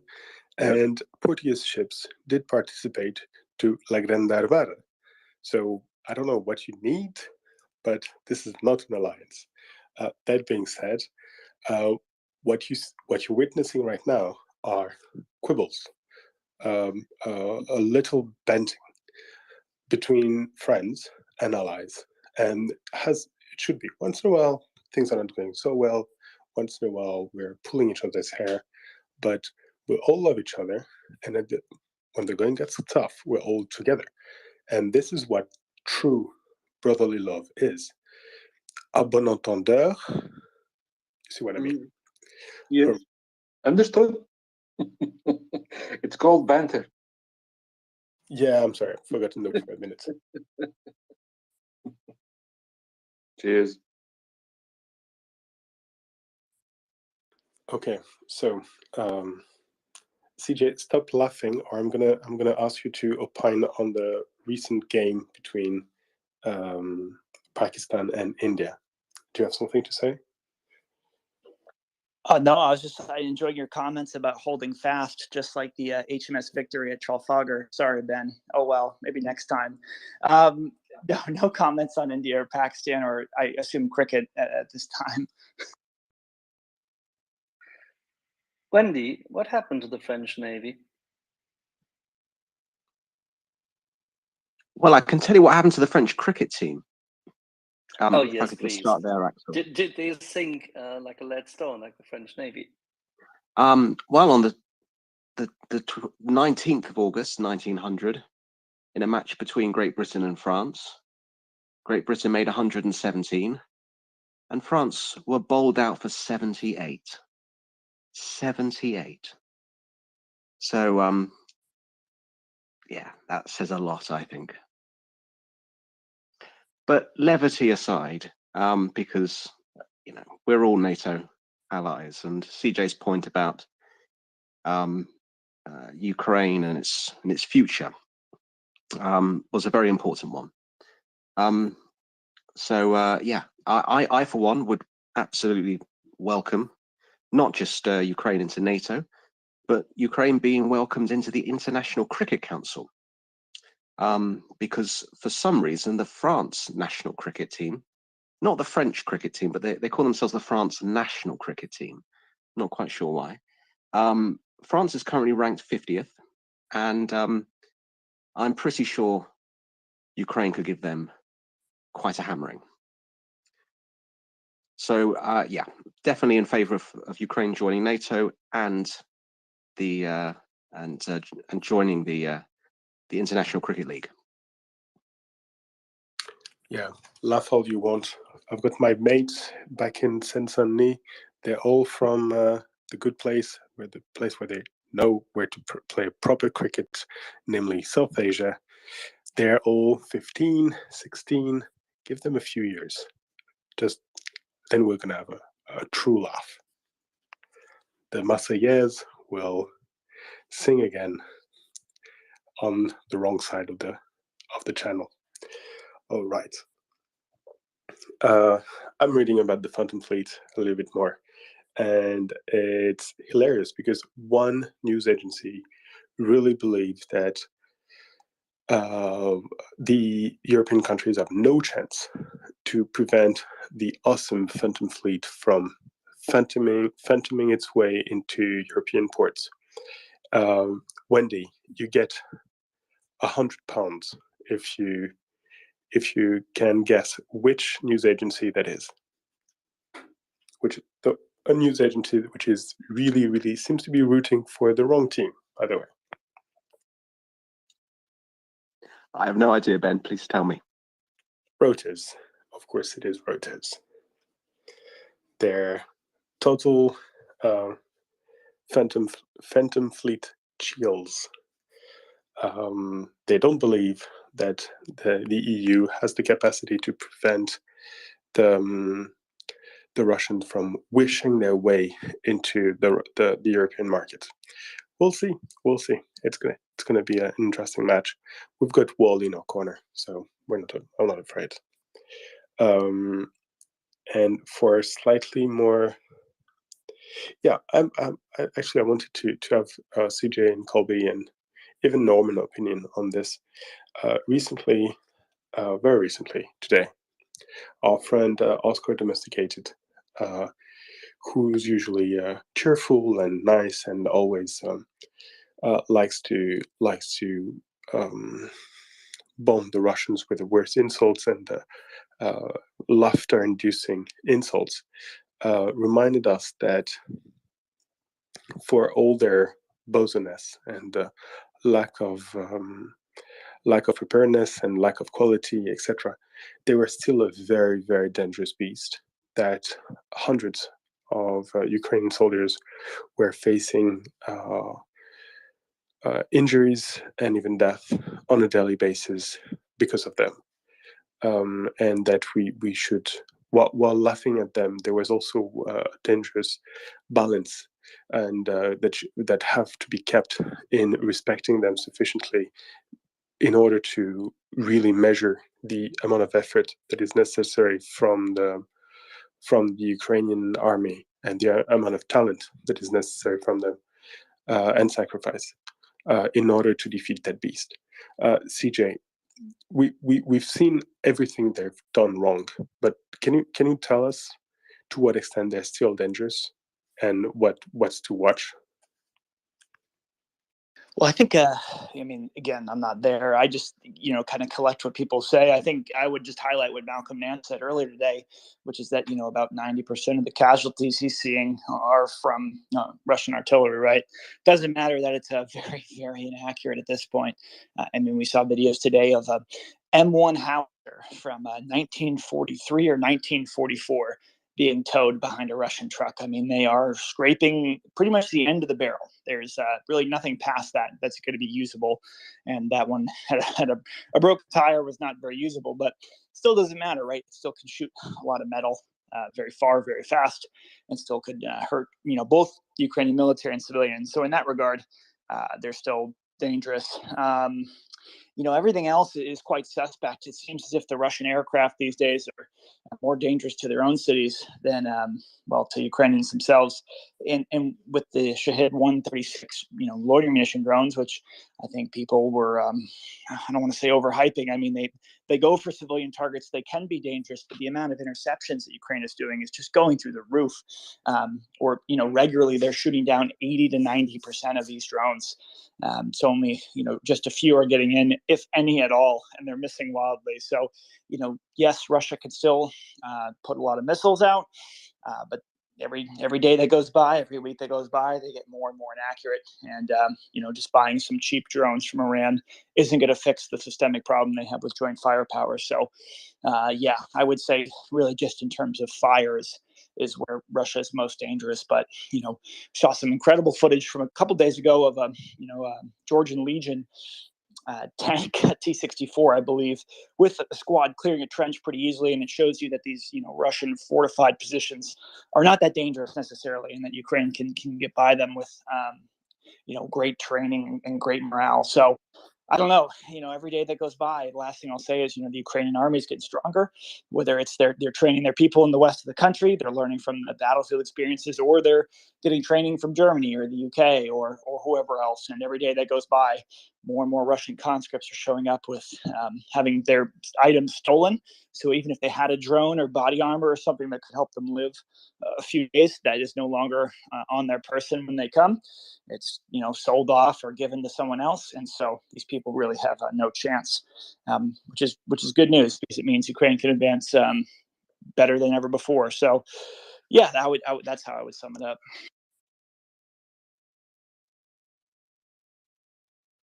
Okay, so they have fire, but they don't have movement. Is that the two things? There's fire, movement, mass, and gosh, I'm sorry. I'll try the West Point exam entry again. Then it's whatever you want it to be. I'll support you no matter what. Yeah, you haven't seen how much I weight recently, so don't do things here. Don't promise you're gonna do. All right. So yeah, Michael Nance talked on the show today. Apparently, I sort of saw it passing by, but did he say something else that is worth? I mean, I'm sure everything he said is worth repeating, but anything that is worth repeating to the audience right now? Yeah, I think he gave us kind of an inside look at sort of the intelligence in the IPB side, or the intelligence preparation of the battlefield, which is something not necessarily a closely guarded secret, but not necessarily very consumable or necessary to push out. But now, almost 9 months into the war, it becomes something that it's very good to know about. So basically, what he was talking about was the idea of how these different units on the Ukrainian side are working together in tandem. Whether it is they have international Legion units that are doing reconnaissance, and they have a couple translators and a couple Ukrainians, basically leading them, or the Ukrainian main units, or the volunteer units that come sort of as a package, like from Georgia or Armenia or wherever else. And so how they all work together and how they all share information is really just such a huge and important point. Can't stress that enough, because you want to be obviously working together with your army, and this army is a unit of veterans from 2014 till now. It's an army of experts in both counterinsurgency, but also, really more importantly, large scale combat. And so how they're spreading that knowledge and spreading that information and coming up with plans together, I mean, that was just the most incredible thing to hear about, because that's what you really hope is happening, but sometimes it's hard to tell. And that's a really encouraging sign that as Ukraine gets more well-trained people and more equipment, they're going to become an even more powerful fighting force, because they have the groundwork right, they have the baseline right. I mean, really, they're just an army that I think everyone could learn something from in other armies. So it's going to be really interesting to see. And it just means they also need more aid too, as they begin to do even more complex maneuvers. They're going to need more tanks, more artillery, and so on and so forth. So the problem doesn't go away just because they're getting better. They're getting better because they have to. But the more equipment that they get given, the less of them that will have to suffer. So just that, I think, was the best takeaway. Okay, yeah, that's makes me regret not to have heard it, and I'm gonna have to listen to it again on the Spotify account of the MriyaReport. Because for those of you who have not been there for a long time, there is a Spotify account. You just need to look for it on Google. It will pop out. It is also on the MriyaReport page. You can click on the icon on the top left of your screen, MriyaReport, and you'll find it directly. And if you have not followed it, you can even follow the MriyaReport account. We're always happy to have new followers. And CJ, very quickly before anyone else hears us, since it's just you and me, are you going to celebrate Halloween today, and are you going to go there dressed as a sexy HIMARS? Oh, sexy HIMARS. Wow, I think that would be almost offensive at this point. No, we will do it. We all get in costumes and jump. That would be something that would scare some Russians, I think, if we all wear sexy HIMARS. But you find that costume, Ben, and I'll wear it. How about that? Yeah, the probability of me finding a costume size stupid is very low. We tend to be short over here. Ben, I think we all have to dress up as sexy leopards this Halloween. There you go. All right. You want that? We can deal with that. I think that Colby, did you hear a promise? I heard a promise. If I do it, you have to do it too. Me? But that's my usual. That's the way I usually dress up, like Of sexy course, leopard. of course. That's just a regular Wednesday for you. Exactly. So I don't mind. Just need to find a leopard. I can do sexy Leclerc. Though. No, glasses, white hair. All right. Beside that, oh, okay. Yesterday I was very sick. My partner was kind enough to take the child away from me for a few hours, so I can, just do what sick people do usually. So I decided to listen to hurt myself, but also keep my mind open. Listen to a 2 hours long self-interview of a Russian guy on YouTube. He's French/Russian, so he was speaking French, and he went on about things.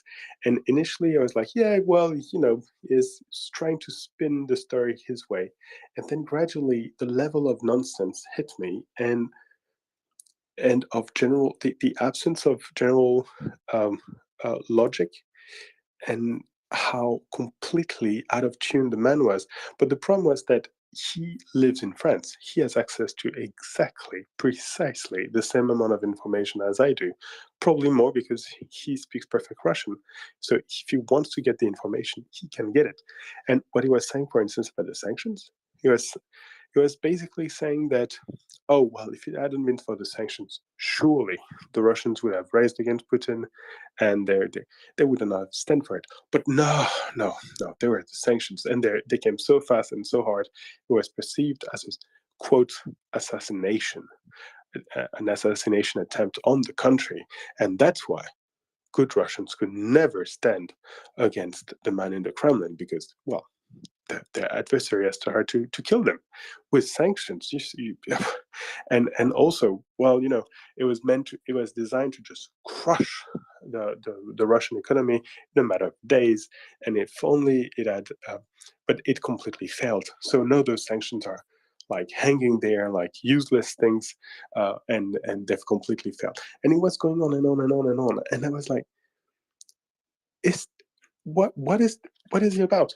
What is he on to be able to say these sort of things,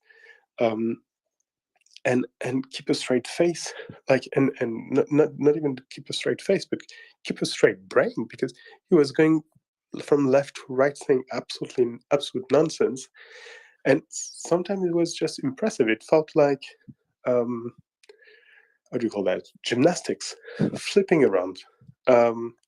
So, and that was probably the first time. I'm sorry, it's a bit personal, and maybe you don't care about this, but if you don't care about it and you want to talk about something else, you can raise your hand, come on the panel, and interrupt me anytime you want. But that man made me feel and taste for the first time the level of separation that there was between those people who support the invasion and us. And I always took it as a sort of logic, and well, they want something and they don't care about the means to have it. But it's not even that anymore. They're just in an alternate reality where logic cannot reach them, and that's going to be.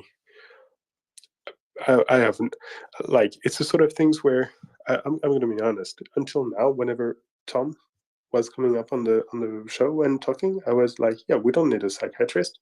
And I'm starting to think that we're going to need not one, but enough psychiatrists to take on 144 million, because this is just plain weird and strange. Wendy, please save me from myself. Well, I'm pleased you chose some light listening during your convalescence, Ben. I guess for some people we might call this confirmation bias, and Tom would be able to talk about this in much more detail than I could. But it is a feature of the political landscape currently across Europe. That is a sober reality. So, for example, we know that there is that this is not to pick on Macron in any way, but the choice of language that occurs, it is relevant. So, for example, when Macron said today, when peace is possible when Ukraine decides it. I mean, for Ukraine's allies, like yourself and me and everyone on this space, never was a politician so deliberately, so out of touch. So it's absolutely clear and obvious that to anyone who has who has an ounce of civility and humanity in them, that they can see that the country that lies east of Ukraine invaded Ukraine both on February the 24th this year and in 2014. But we are at this point in terms of language, which things have remained fairly static, haven't they, for some people. On the other side of things, there's an overwhelming international collective solidarity for Ukraine and its cause of survival and freedom and safety for its people. But yeah, there are some absolutely illogical takes on this, on the Russian invasion of Ukraine, which continue to persist. So that's one of the great things about this space. We reach out across the political divide, and you know, everybody's equal. Everyone gets their fair share to speak, and yeah, that's why we're here.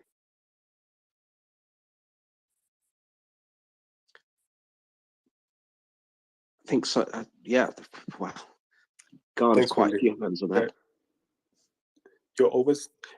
You're fairly annoying. You always put everything better than me, and it's not only a language thing. I just assume you're smarter, and you understand cricket better than I do, which sort of implies that you are. I think Charles raised his hand first. Yeah, thanks. Just about your comment and about this space, and so I'm totally with you. I think for me, I mean, obviously, I listen to reason first, and but there is a real contradiction in this war, and I think that that can cause challenges even for those who primarily use reason and facts. And that contradiction is that we've heard from many experts in this round and outside of this round that Putin doesn't want to really escalate, and he can't afford to escalate. And on the other end, there is, of course, then the okay, but now he's losing and he's getting desperate. Along this continuum, of course, then you're stuck with, okay, well, what are the possible actions? What are the things that could happen? And because those possible actions are completely unknown in this paradigm of, okay, on one hand, he can't escalate, and every time he has attempted to escalate, it hasn't been true. Red lines have been crossed, etc. And on the other side, he starts to get more and more desperate. Okay, what happens there? And then this causes this, for me, and looking at it rationally, this band of uncertainty. And that band of uncertainty grows and grows and grows and causes fear. So for me personally, and this is just my comment, is even within someone who's looking at it as rationally as they possibly can, I can see how over the last month and over the next several months, why it can be difficult to try to solve this paradigm.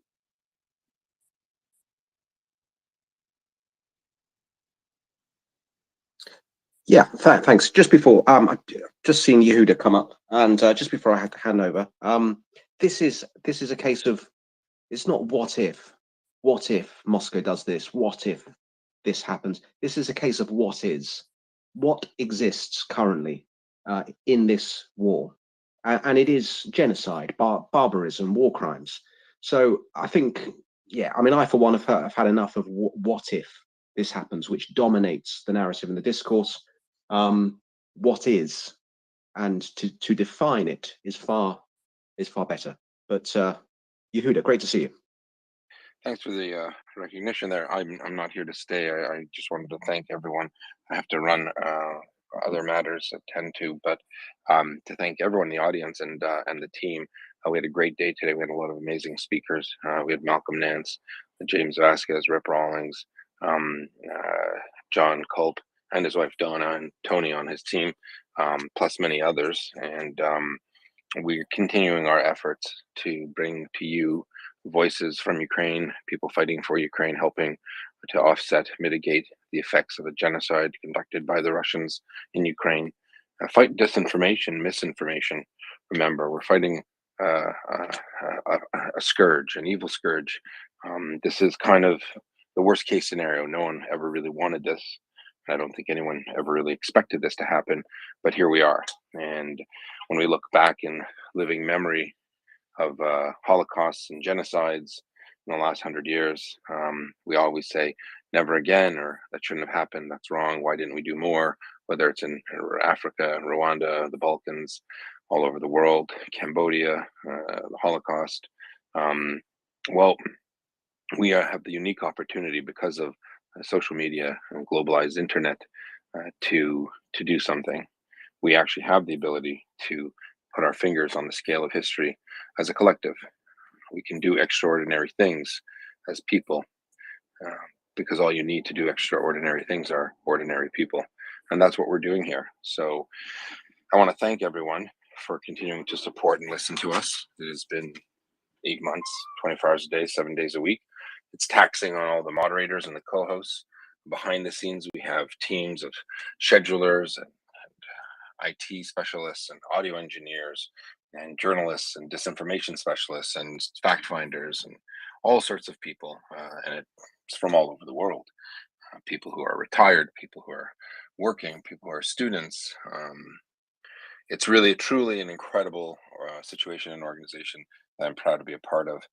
We will be launching the rest of our website, which is very robust. It's fulsome. It will have our mission statement, our a letter, an open letter. I will publish up there, and it'll give a bit of context to why we do what we do for posterity. We get a lot of questions. This is a unique, probably the first time I think this ever really happened, because it's not driven by a big organization that existed before. This is truly a product of the average person around the world getting together and saying, I want to do something. I want to make a difference. And although we do it from the comfort of our homes, far away from the battlefield, our hearts are with those who are fighting for their freedom.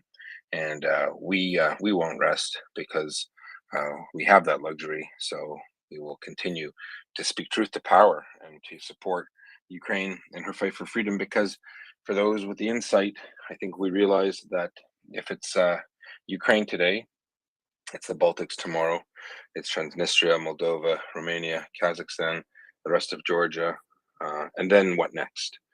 When you empower a bully, when you provide succor to those who seek to enable bullies, you become a part of the problem. So again, not much to add except for those words. I want to thank everyone on the team. Thank you for all the support, generous support for people who donate regularly to MriyaAid, to Ripley's Heroes, to Tapestry.org, Malcolm Nance's group. We're trying to do what we can. And with your support and your presence, the fact that you sit here in this space and listen to us day in and day out, tolerate some of my dad jokes even, shows a commitment above and beyond. We really do appreciate you. And we don't always get to all the speakers. And sometimes we have, strange ones who say horrible things or type horrible things. And we don't let that dominate the space. But for those who asked, sometimes people do come up and say atrocious things. Sometimes they say it in a nice way. But I think the beauty of it is that we don't run from those people. We'll address it. And I know some people get upset, but that's what we're facing out there. And we should know the malignant forces that are present. And these are, and most of them obviously are coming from that part of the world, but some of them are back home. Some of them are right in our backyards, and thinking that they can just stick their head in the sand and this problem will go away, and complaining about tax dollars or this or that. But I think the reality is we realize, especially those of us a little older, might realize that this happened once before, and we thought the threat went away, but it didn't. It just manifested itself in a different way. So I would encourage everyone to keep their head up and keep fighting the good fight and keep promoting and keep speaking truth to power. We sleep well at night. We're not lying about anything. We know the truth. It's clear as day, and we're going to keep doing it until the Russians are back where they belong, and that's Russia. So thanks to Wendy and Ben and Axel and Colby and the whole team. I do really appreciate it, and I think everyone should give themselves a pat on the back, because we're pushing hard and strong, and we're going to be here. So once again, thank you to the audience. Thank you to the listeners. Please retweet the space, add a quote to it, even put a note. This is where I was. It helps the algorithm. It helps support the space. It helps keep it going, and it brings in new listeners. We're going to, well, Ukraine will win the war on the battlefield, the brave men and women of Ukraine, but we can fight the disinformation war one person at a time. Every person who can be spoken to, and we can share this information to, that might not have been so inclined to hear us. We're going to win. We're going to win it there. We're going to win it here. We're going to win it on the airwaves. And in the end, I hope this is the story where the good guys win, the good guys and girls win all around. Thanks so much, everyone. And I'll pass it off to Wendy or Ben. Cheers. So long, Yehuda. Thank you very much. Thank you for the strong words and support to everyone. I personally hurt myself trying to pat myself in the back, but and that's, to be serious for a second, that's very true. I don't think any one of us wants to be here. We're doing it because it has to be done, and because there's people like you and Axel at the center of this effort that is organizing all this and pushing forward this big ball to hopefully be one very, very small finger on the giant scales of history to push the Russians back. All right, Randy, unless Wendy, you wanted to add something. You said it very well, Ben. Thank you. I think the batting order was Randy, Abdullah, and Christopher. Hi. I just wanted to say something light and then something serious. The light remark is that the Russians have decided to refight the Battle of Stalingrad. Only this time they get to play the Germans. And on the serious side, there's what I believe Putin's strategy is, and it's a mistake, but I don't think anybody can say it's irrational. He's throwing in conscripts willy-nilly in desperation to stall, hoping the winter slows things down, hoping that when the Republicans take Congress, that the Tucker Carlson line will fly and that the aid will start getting tied up.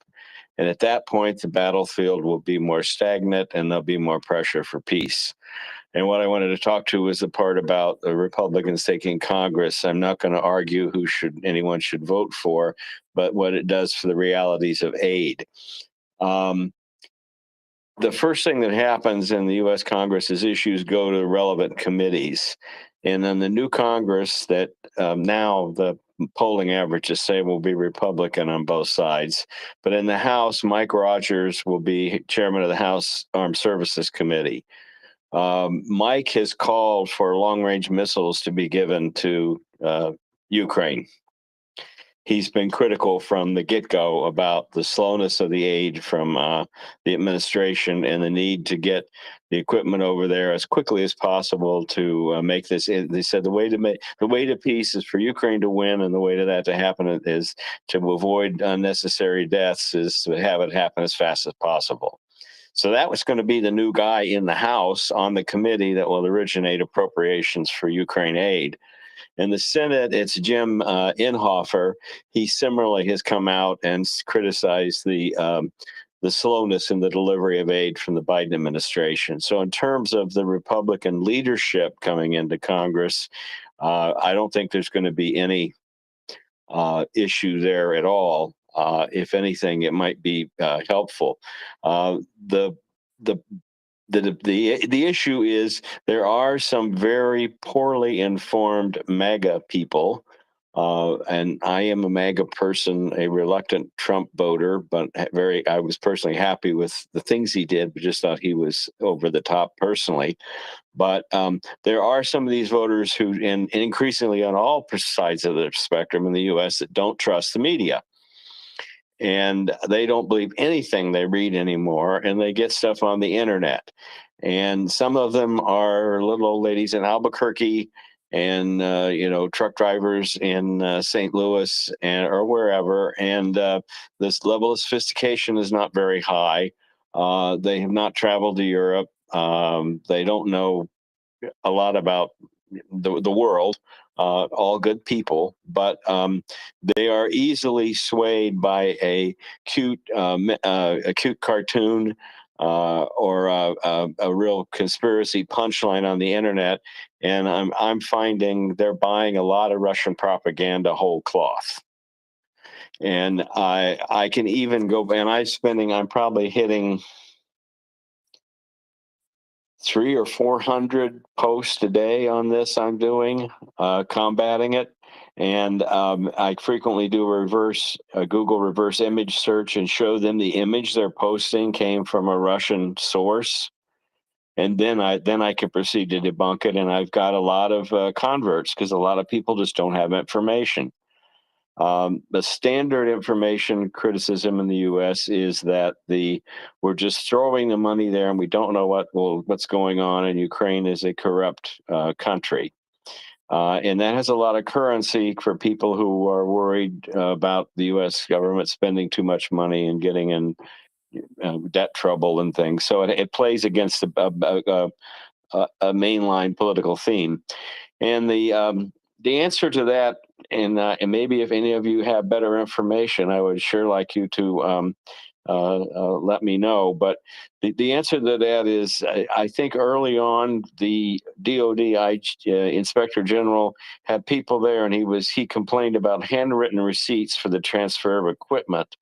And shortly thereafter, and I believe it was in July, it appears that the Ukraine was put on the LogFast system for NATO, which is their management and accounting system. Exactly. Which means that everything is logged. It's all, and that any NATO member involved, you can bring it right up. It's transparent, and there's no issue of tracing anymore. And I've raised that, and then there's a page. The DOD Inspector General has a page on Ukraine with his scheduled audits listed. And the next one coming up is they're auditing the training program that the U.S. is paying for, whatever that is. So I point this out to people, and immediately the audit question goes away. But it's just a question, really, it is information warfare, and it's fighting people who don't have access to a lot of information or the time or sophistication to find it. And frankly, it's time. Finding a lot of this stuff out is work. Anyway, that's the battle, and I'm just saying that there is going to be a battle going on.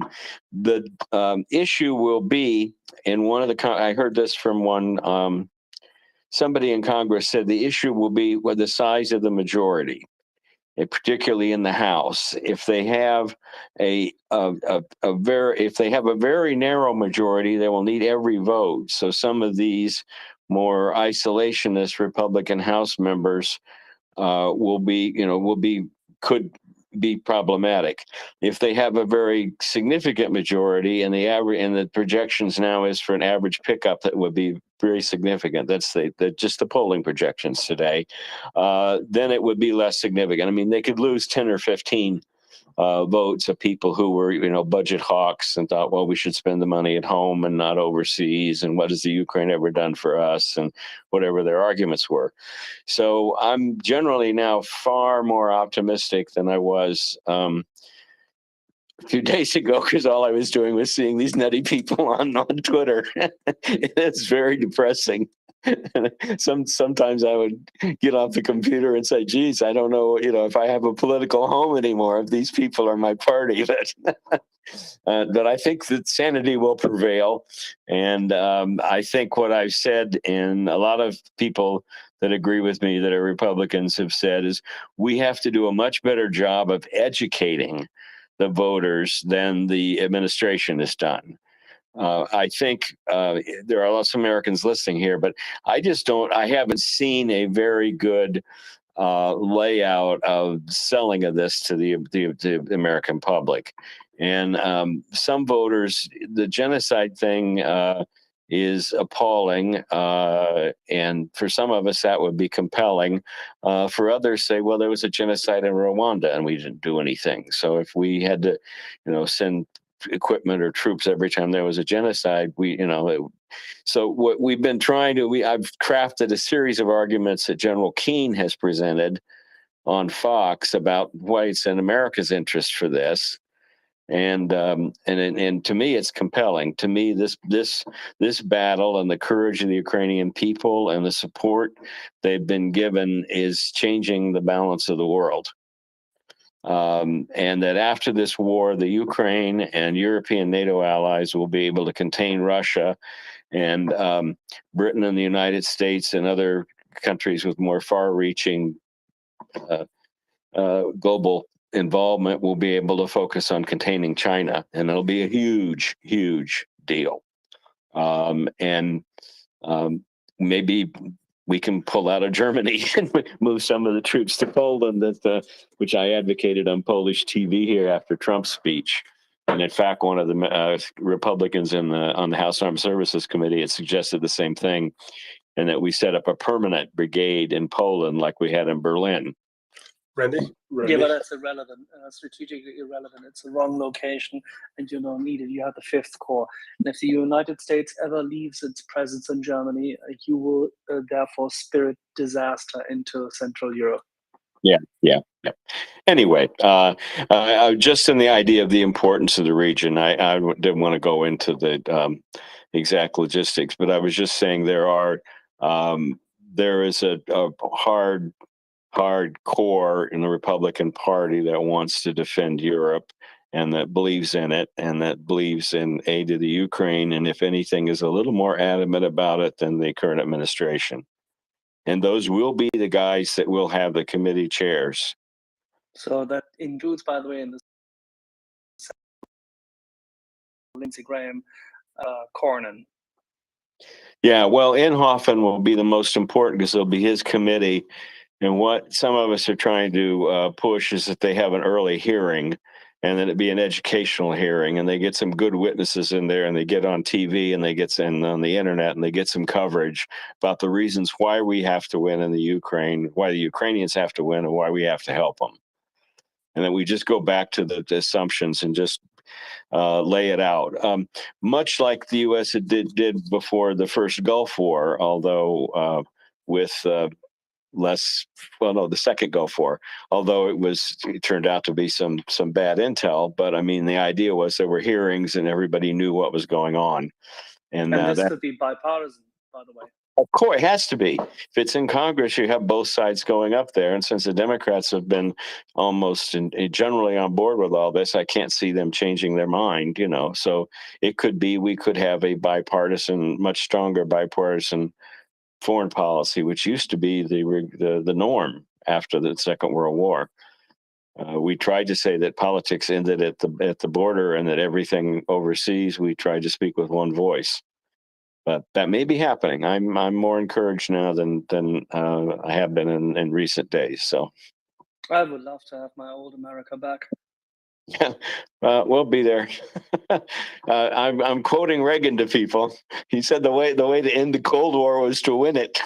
I had that quote I put up. By the way, Lloyd Austin hits in the same vein. He's exactly that kind of guy. Yeah, and so anyway, I understand he's had some calls with the Russians in the last few days. 3 calls, somebody said. It was very interesting. And I heard and Ben Wallace as well. And the unconfirmed report that the Israelis hit a drone factory in Syria, but I don't know that that's true or not. It was on the Twitter. had a lot of details. It was, so I don't know. We'll probably know tomorrow. But okay, that's all I wanted to say. I was hopeful, and I really wanted to explain the underlying politics of it only as it affects the aid in the Ukraine, and not as it affects who people should vote for. All right. Thank you very much for that, Randy. Colby, I think, did you hear anything about those hits of the Israelis?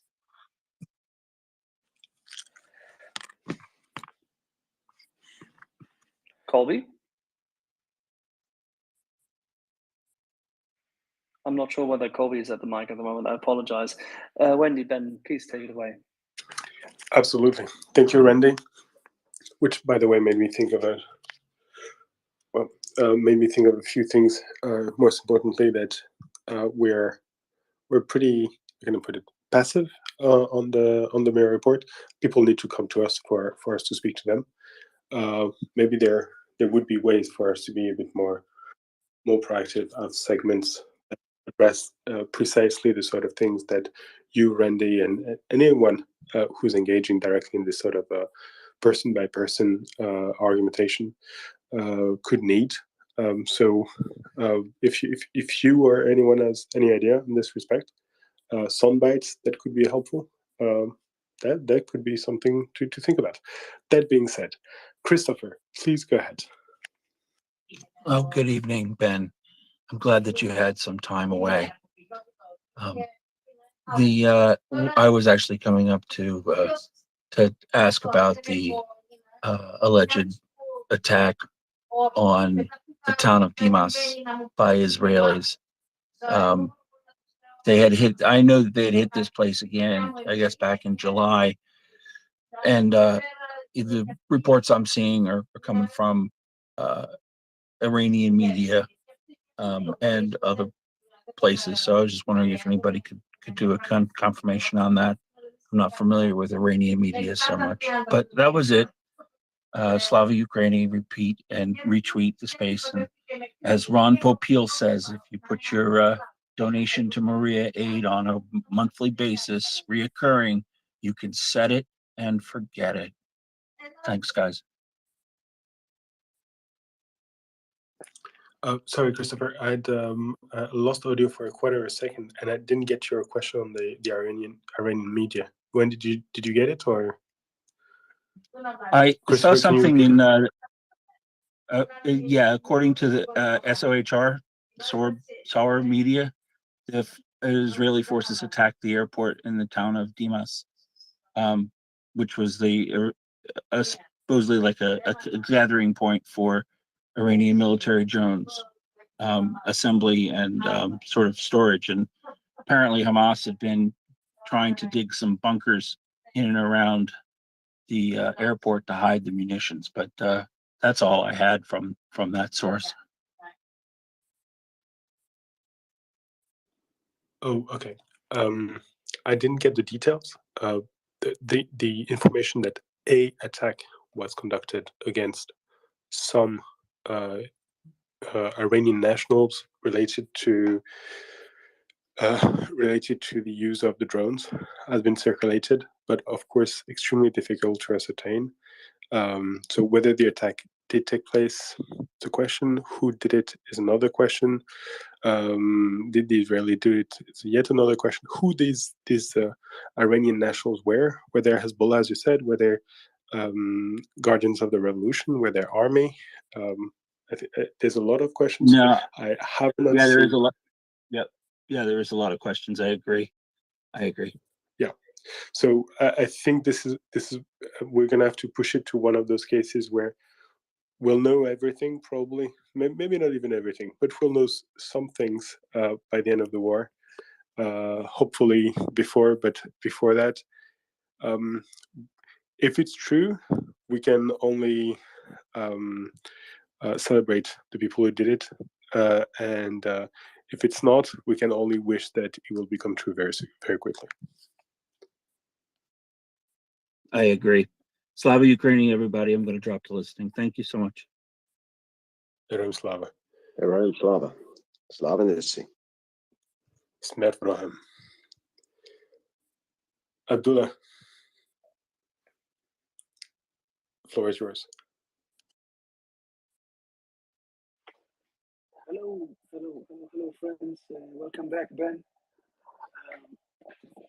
I'm not worried about the Nazi sympathizers that CJ was talking about earlier, but I'm more concerned about EU leaders spouting nonsense about the conflict in Ukraine. I'm not sure if you guys touched on this earlier today, but while we're driving today in the desert, I was thinking about what took place today in Rome. The great Napoleon II, the French president, said today in Rome, in front of peace-loving pacifists, and I quote, "Peace is possible when Ukrainians decide it." I don't know about you, friends, but in Paris, we do not have someone with the traits and the gut instincts of General de Gaulle in the Elysee Palace, but a man who thinks that the ball is on the Ukrainian court, and they must initiate peace contacts before getting their land back. I could see in the near future where brave Ukrainian soldiers are at the gates of Crimea, about to take back what's theirs, the Crimean Peninsula, and Macron and his ilk, his pal in Berlin, the German Chancellor, will pressure and bulldoze other EU leaders to pressure the Ukrainians to painful and unacceptable concessions. Macron has been given a life raft to Putin again and again in this conflict, so many junctions, and that the Kremlin dictator will be emboldened every time he hears this to hold out and wait and see what happens. You know, time is on his side. That's what he's going to be. That's what he's thinking tonight.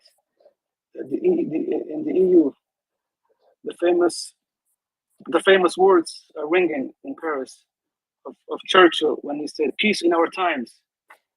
That's why I'm a bit disappointed that Boris chose not to run, because I wanted to have Boris back at the helm to stand up to this appeasers we have in Europe. And now Sunak will likely be the prime minister and will be sidelined by the EU heavyweights who lack the fighting spirit to protect the security of the continent.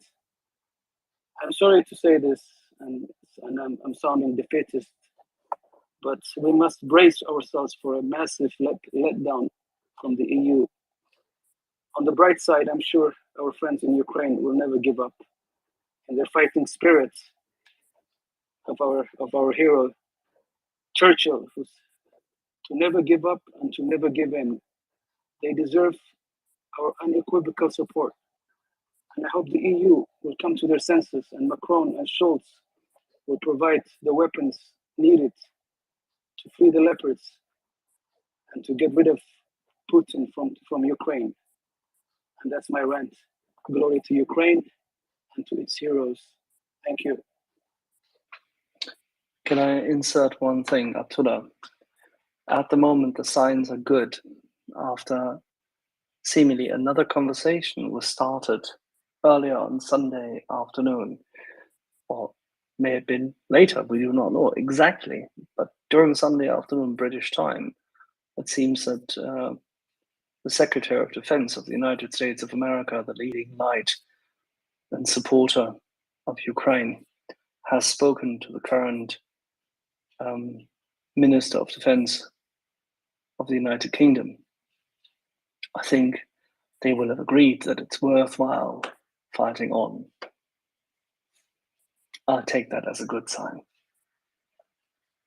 That's a good sign. But do you think Ben Wallace will be there? He supported Boris. He might not be defense minister next week. I think this was the reason of that call.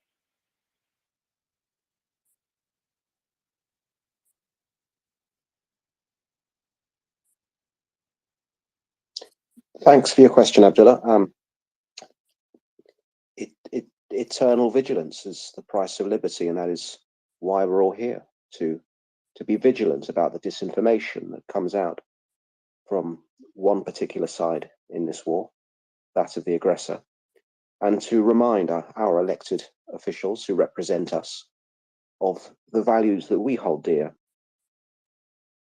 and one of those values being the safety and freedom and liberation of all of Ukraine, from the north to the east to its southern border, which is, of course, Crimea. So thank you for your question, sir. Colby. Apologies, I was getting into the car out to dinner. Axel, sorry, I heard my name. Do you have a question about something? We sorted it already in the meantime, but I'm sure people will want your attention for further discussions later. I'm absolutely 100% certain. Alrighty, well, I'll be dropping down in a little bit, but I'll be back on later on for sure. So that's much appreciated. Thank you.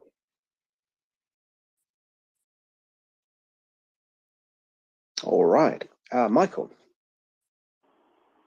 Hi there, Wendy. Hi there, Ben. Just a couple of quick things. I wanted to say great shout out to James Vasquez and the Ripley's Heroes people. Got a chance to meet them in person tonight in Philadelphia, and got to meet George in person as well. And just want to say that was really great to meet somebody who's really passionate about this. And that meant a lot to me. This evening meant a lot to me. So George, thank you for setting that up and putting that together. And I hope we get a chance to do that again, and I hope we get a chance to do something like that under better circumstances. With that said, I did want to correct a couple of things Randy said earlier.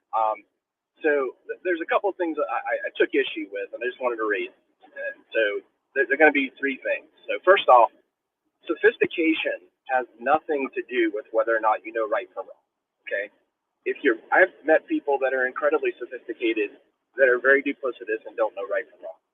And you may not read the right newspaper, you may not live in the right zip code, but you can be right on this issue. And I think we need to make sure that we don't stereotype people.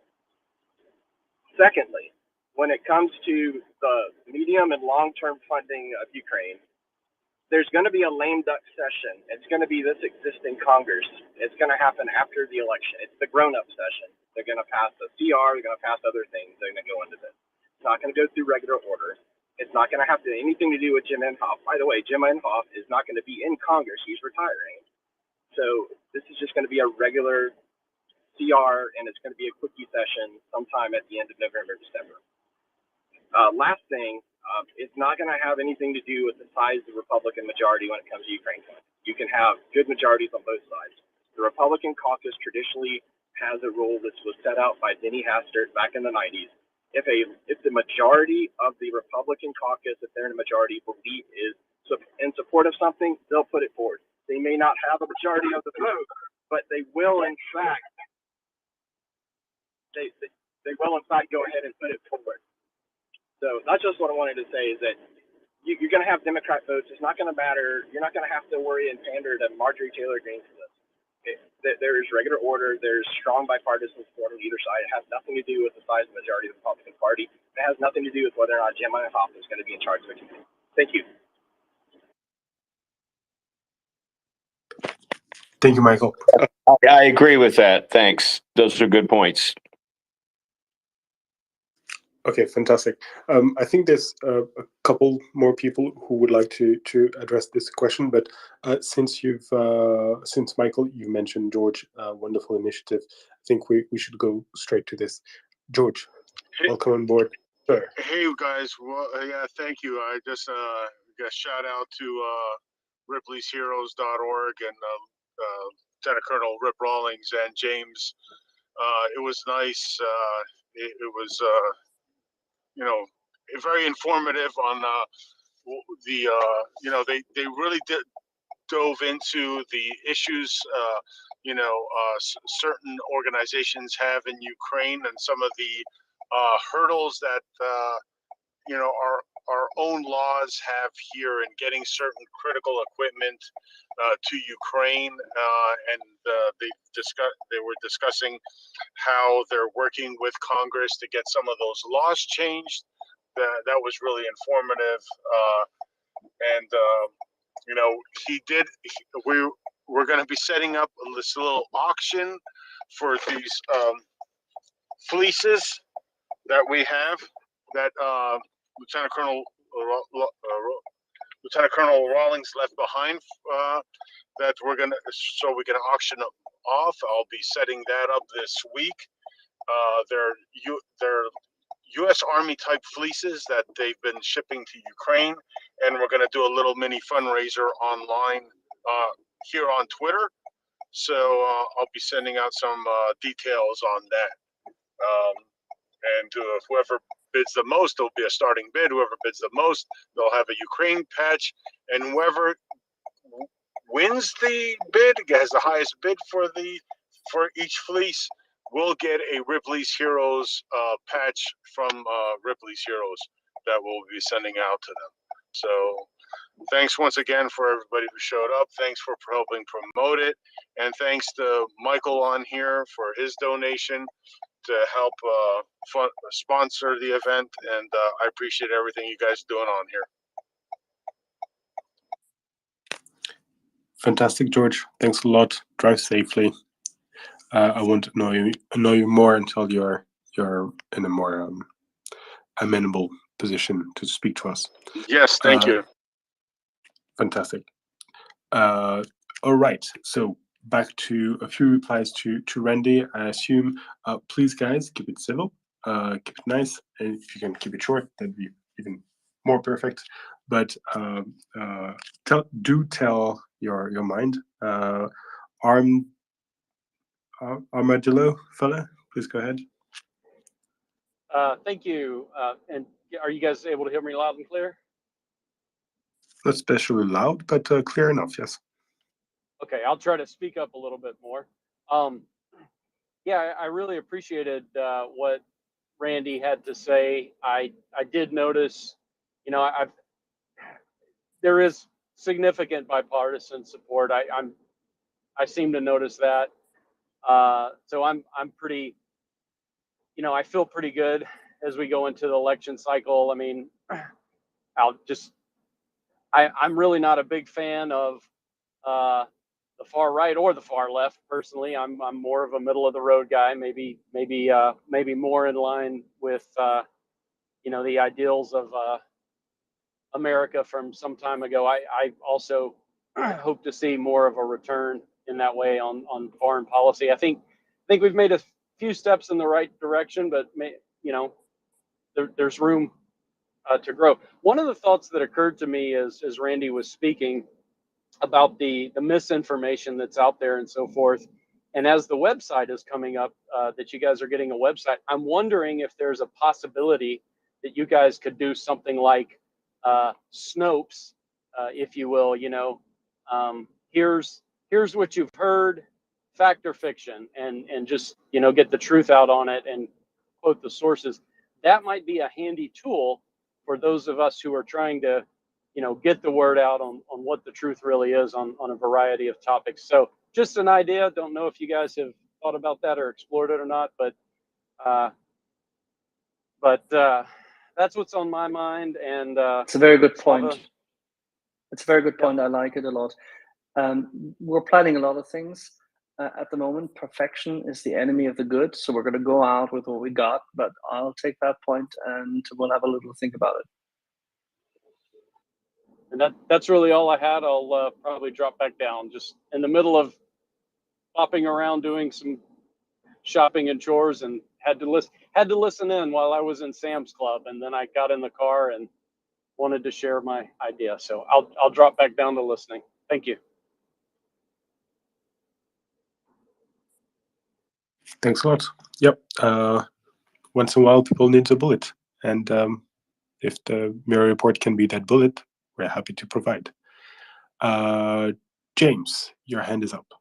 Please go ahead. Yes, thank you. I wanted to respond to some of the things that Randy said earlier. And one, I just want to point out that Joe Biden hasn't been slow. Joe's been deliberate in the face of real constraints, and as sloppy as you might say it was. The withdrawal of Afghanistan is sort of the father of the supply chain that America has really operated well, I think, to move things to Ukraine as needed. And it really has given the military the elbow room to do what they need to do. And I don't think that there's a better partner than Joe Biden right now in the Republican Party for 2024. And and Republicans probably will win the House, and that means that there will be all kinds of things from the MAGA end, and MAGA has control of the Republican Party, that they're going to attack Joe. There'll be hearings. I wouldn't be surprised if they impeach him. And so, votes for Republicans, as I see them in this midterm, are really votes to attack the biggest advocate, of Joe Biden, who, I mean, remember the speech he gave James. in Poland. So anyways, that's my comment. I don't have a question. I just hope everybody realizes that MAGA is dragging the Republicans down, and good Republicans, and I think there are many, they're not running the party. Thanks. Okay, thanks a lot. Just to be clear, also in reply to what Randy said, we're not calling for anyone to vote for anyone. I guess we're calling for people to vote, but that stops there. Then where can I put it? Anyone who where one issue report. We care about Ukraine. Whomever in the US fights for Ukraine is on our side. It's on the side of Randy. It's on the side of Peter Duran. It's on the side of all our American friends. Then there's the question of strategies, how to best do it. But sometimes the best strategy is not to talk about strategy. That being said, Flashman, please go ahead. Oh, hello. So I know you guys are adverse to wacko ideas, and this is probably one of them. But what is there any likelihood? Probably not. That Putin has been, it's kind of like a hostage in the Kremlin. Like they know that from the extreme right military forces that he is weakened, perhaps physically, perhaps on his way out, and they have just kind of kept him there as a puppet. That the true powers that be, who are controlling now, are, I don't know, generals, none whatsoever. That he Zero. Is zero. Okay. Zero chance. Okay. If there's one thing from the outside our community knows rather well, is that he is still at the center of a web of people who are closely with him, but he is still at the center of it. So zero chance that he's been co-opted. He's just being kind of pushed out there, not in a wheelchair, but okay. As long as this guy can still think straight, he will be at the center of things until he's dead. The question is whether he still thinks straight. Right. Okay. Hey, thanks a lot. I appreciate you. Always appreciate getting the feedback from someone who's way more in the know than I am. Thanks This for all does you. not, by the way, Flashman, just Sure. to make this clear, this does not mean that there's not a large group of Siloviki around him, both supporters, counselors, friends, long-term business partners of his since the days of the overtake of the Russian mafia from Rostov-na-Don, of the operations of the St. Petersburg port throughout his career, then the interlinkage with the KGB he's been part of, and Siloviki derived from that, as well as a number of individuals who've been extremely successful in business because of this. So they're all with him. And he may have been able to distribute power quite neatly and for his own benefit. There may be even 1 or 2 or 3 inner circles of different kind of composition. But at the moment, he is still there at the center. Yeah, I guess what made me think about it was that, people, since February, everybody's, would suggest what is the chance that there'd be a coup, a defenestration, knives drawn in the Kremlin, whatever, right? Someone's going to take him out in some kind of espionage thriller manner. But what about, that's just let me think about it. That this doesn't happen like that. That he is told, okay, you're done, and you're going to be our man. You're going to be the public face of this. We're going to cart you out there, but that was my reasoning. Something a little more subtle, and yes, probably more inclined towards a novel than reality. But thanks for letting me kind of flesh that out with you guys. Thanks. Of course, always welcome. Thank you. Thank you, Flashman. By the way, okay, no. Yeah, I wanted to precise something. I made a mistake earlier on. I mistook the attack that took place, I think, on Friday in Crimea against a number of Iranian personnel with the attack that took place more recently today in Syria against Hezbollah drone personnel. So I wanted to apologize for this, and yeah, moving on. Jason, you came up on the panel, but you haven't spoken yet. Do you want to add something?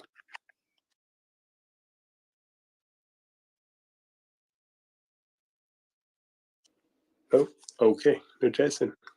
Never mind. So, what was I talking about again? Tomorrow is Monday. Wendy, are you here? Yeah, Ben. I was actually thinking the same thing. Tomorrow is Monday, and it's about, what is it coming up to? About 7 o'clock in the evening on the East Coast, and about 2 a.m. in Kiev. And yeah, I mean, we've had so many great contributors this evening, and I'm sure people on the East Coast are, settling down and thinking about their week ahead. And yeah, there's been a lot of, people have had political comments to make with regards to the current machinations within their own country, and that's totally understandable. But one thing that we all need and have the responsibility for is to ask ourselves and to ask those around us and of course our elected representatives, what are the values that we choose to live by in 2022? What kind of world do we want to see in 2022? What kind of relationship do we want to have with the rest of the world in 2022?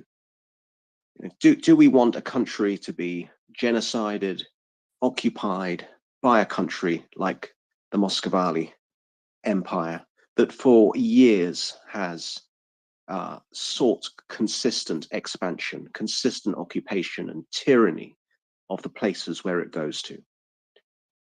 Or do we want to take this opportunity to establish that we identify with a particular set of values that are important to us, that they are principles that we hold dear, that we bring our children up by, and that we ask our political representatives to represent us by? And so, yeah, I mean, I think a time in amongst all the political talk, I don't blame anybody for switching off when there's political news in the UK, for example, because it gets a little bit tedious at times. But there are times when our political representatives become more willing to have an ear to their electorates, because they're ever seeking promotion, and it is always the right thing to do to email, phone, most importantly, your elected representatives, and to let them know how much your values in 2022 align with freedom and liberty and liberation of Ukraine now and in the future for the next 50 years, 100 years, whatever it is.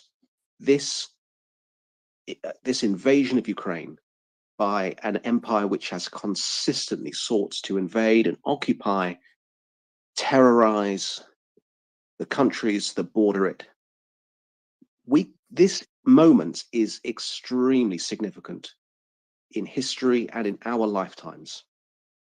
So reaching out and seeking that change, it's within everybody's grasp. So yeah, just thought I'd commend our speakers we've had this evening.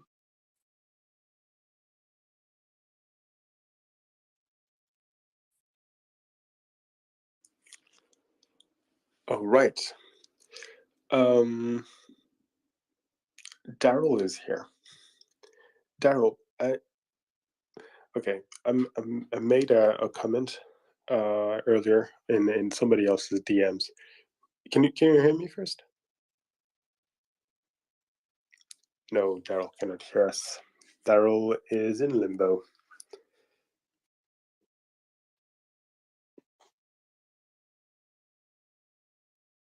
It's Twitterpox o'clock, Ben. So it seems to be. Send an invite to Daryl. No. Invite. Yes. Right. So he's officially invited. He's a young guy, you know, but he's I think he's full of promises, full of talent. I like him a lot. No, I'm very upset to have realized that he's a lot younger than me. Feeling old. Anyway, what do I want to say? There's if you're not on the loop for 48 hours, then you start losing a few things. I've been reading about all right. I've been reading about an important historical event, and I'll try to bring you some information about it. But for the moment, it's not ready yet.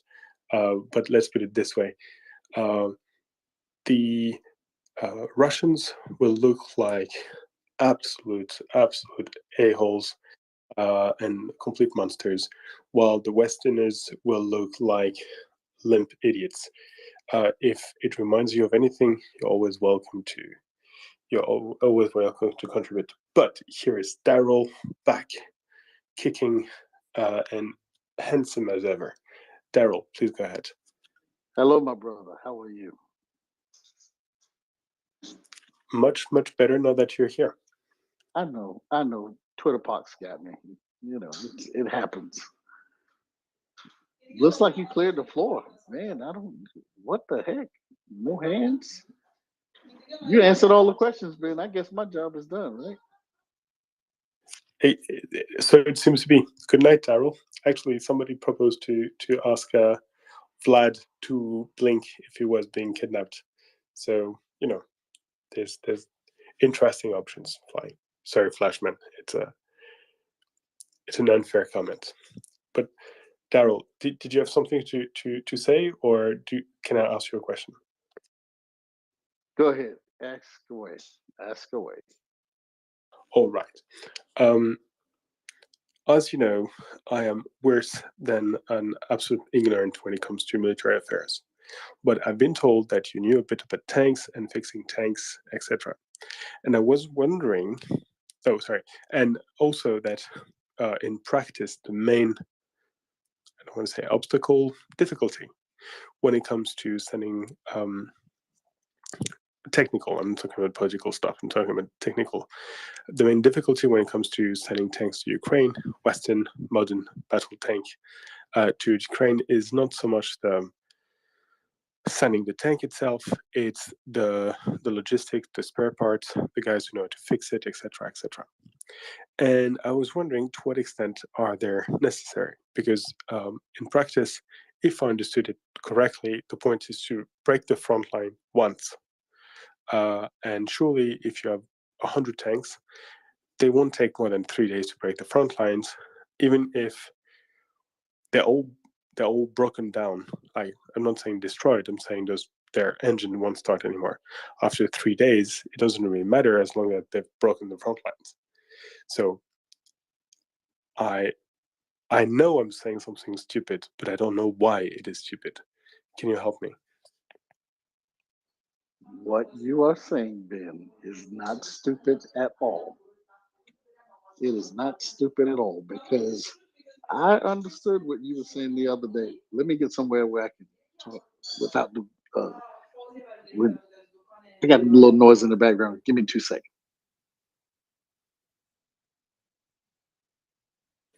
Okay, I must have said something truly, truly dumb because if he's starting like this and not with a quit, that means that he's feeling bad for me. So. Oh no. It's not bad at all, Ben.